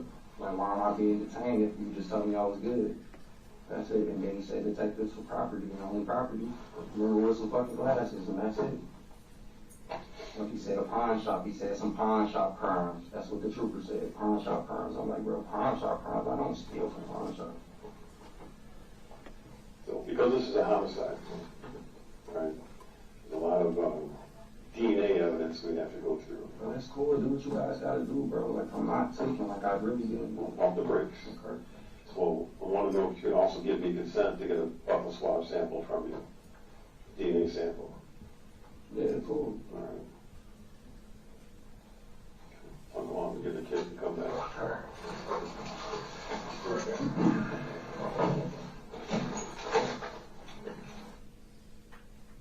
Stick that at 21:30.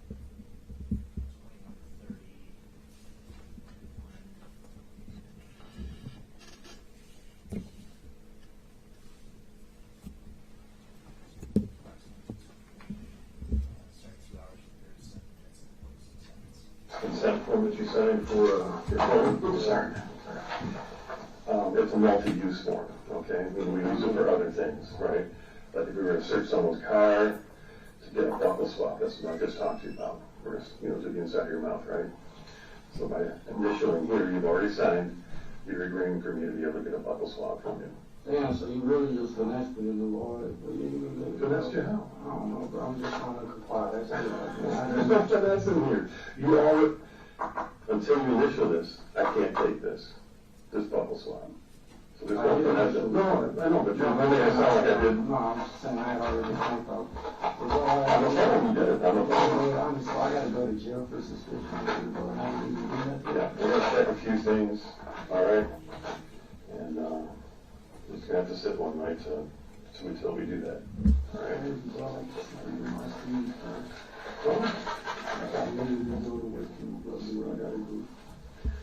Let me ask you something. Why do you lie so much? Because I'm a defensive person. I don't lie. It's just that I get defensive. And bro, like, I know I do wrong. I know my situation is fucked up. But I'm Like I told y'all, I was in sex trafficking houses, weed houses, drug houses, gun houses.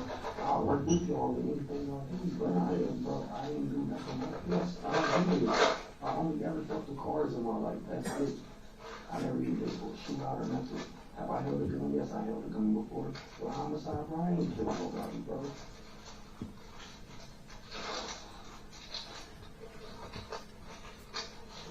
Or not. Thank you. You always carry a knife? It was in my car. In my car, I have to notice the seatbelt cutter. That's all. A seatbelt cutter? I have a seatbelt cutter. You know what I'm saying? I drive an RT Mini, so like if I ever get into like an accident, I'm wearing my seatbelt. Oh, in case you gotta get out. Yeah. Oh, I got you.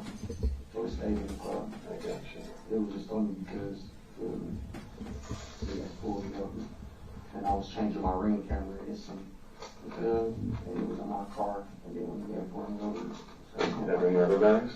my son.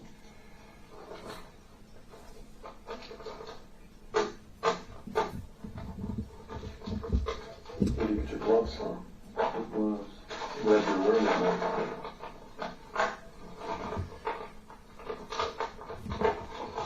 I don't know, like they're wearing like no specific type gloves, no type of gloves. Yeah. They were winter gloves? Those still wear them. Winter gloves, like they're wearing like no specific type of gloves. You know where you put them? You know, I don't know where they're like, but I mean, where are they now? I don't know. That's a simple question, I'm saying, man. I don't know, like, I'm supposed to remember like give us some gloves. Yeah, it's property, right? It's your property.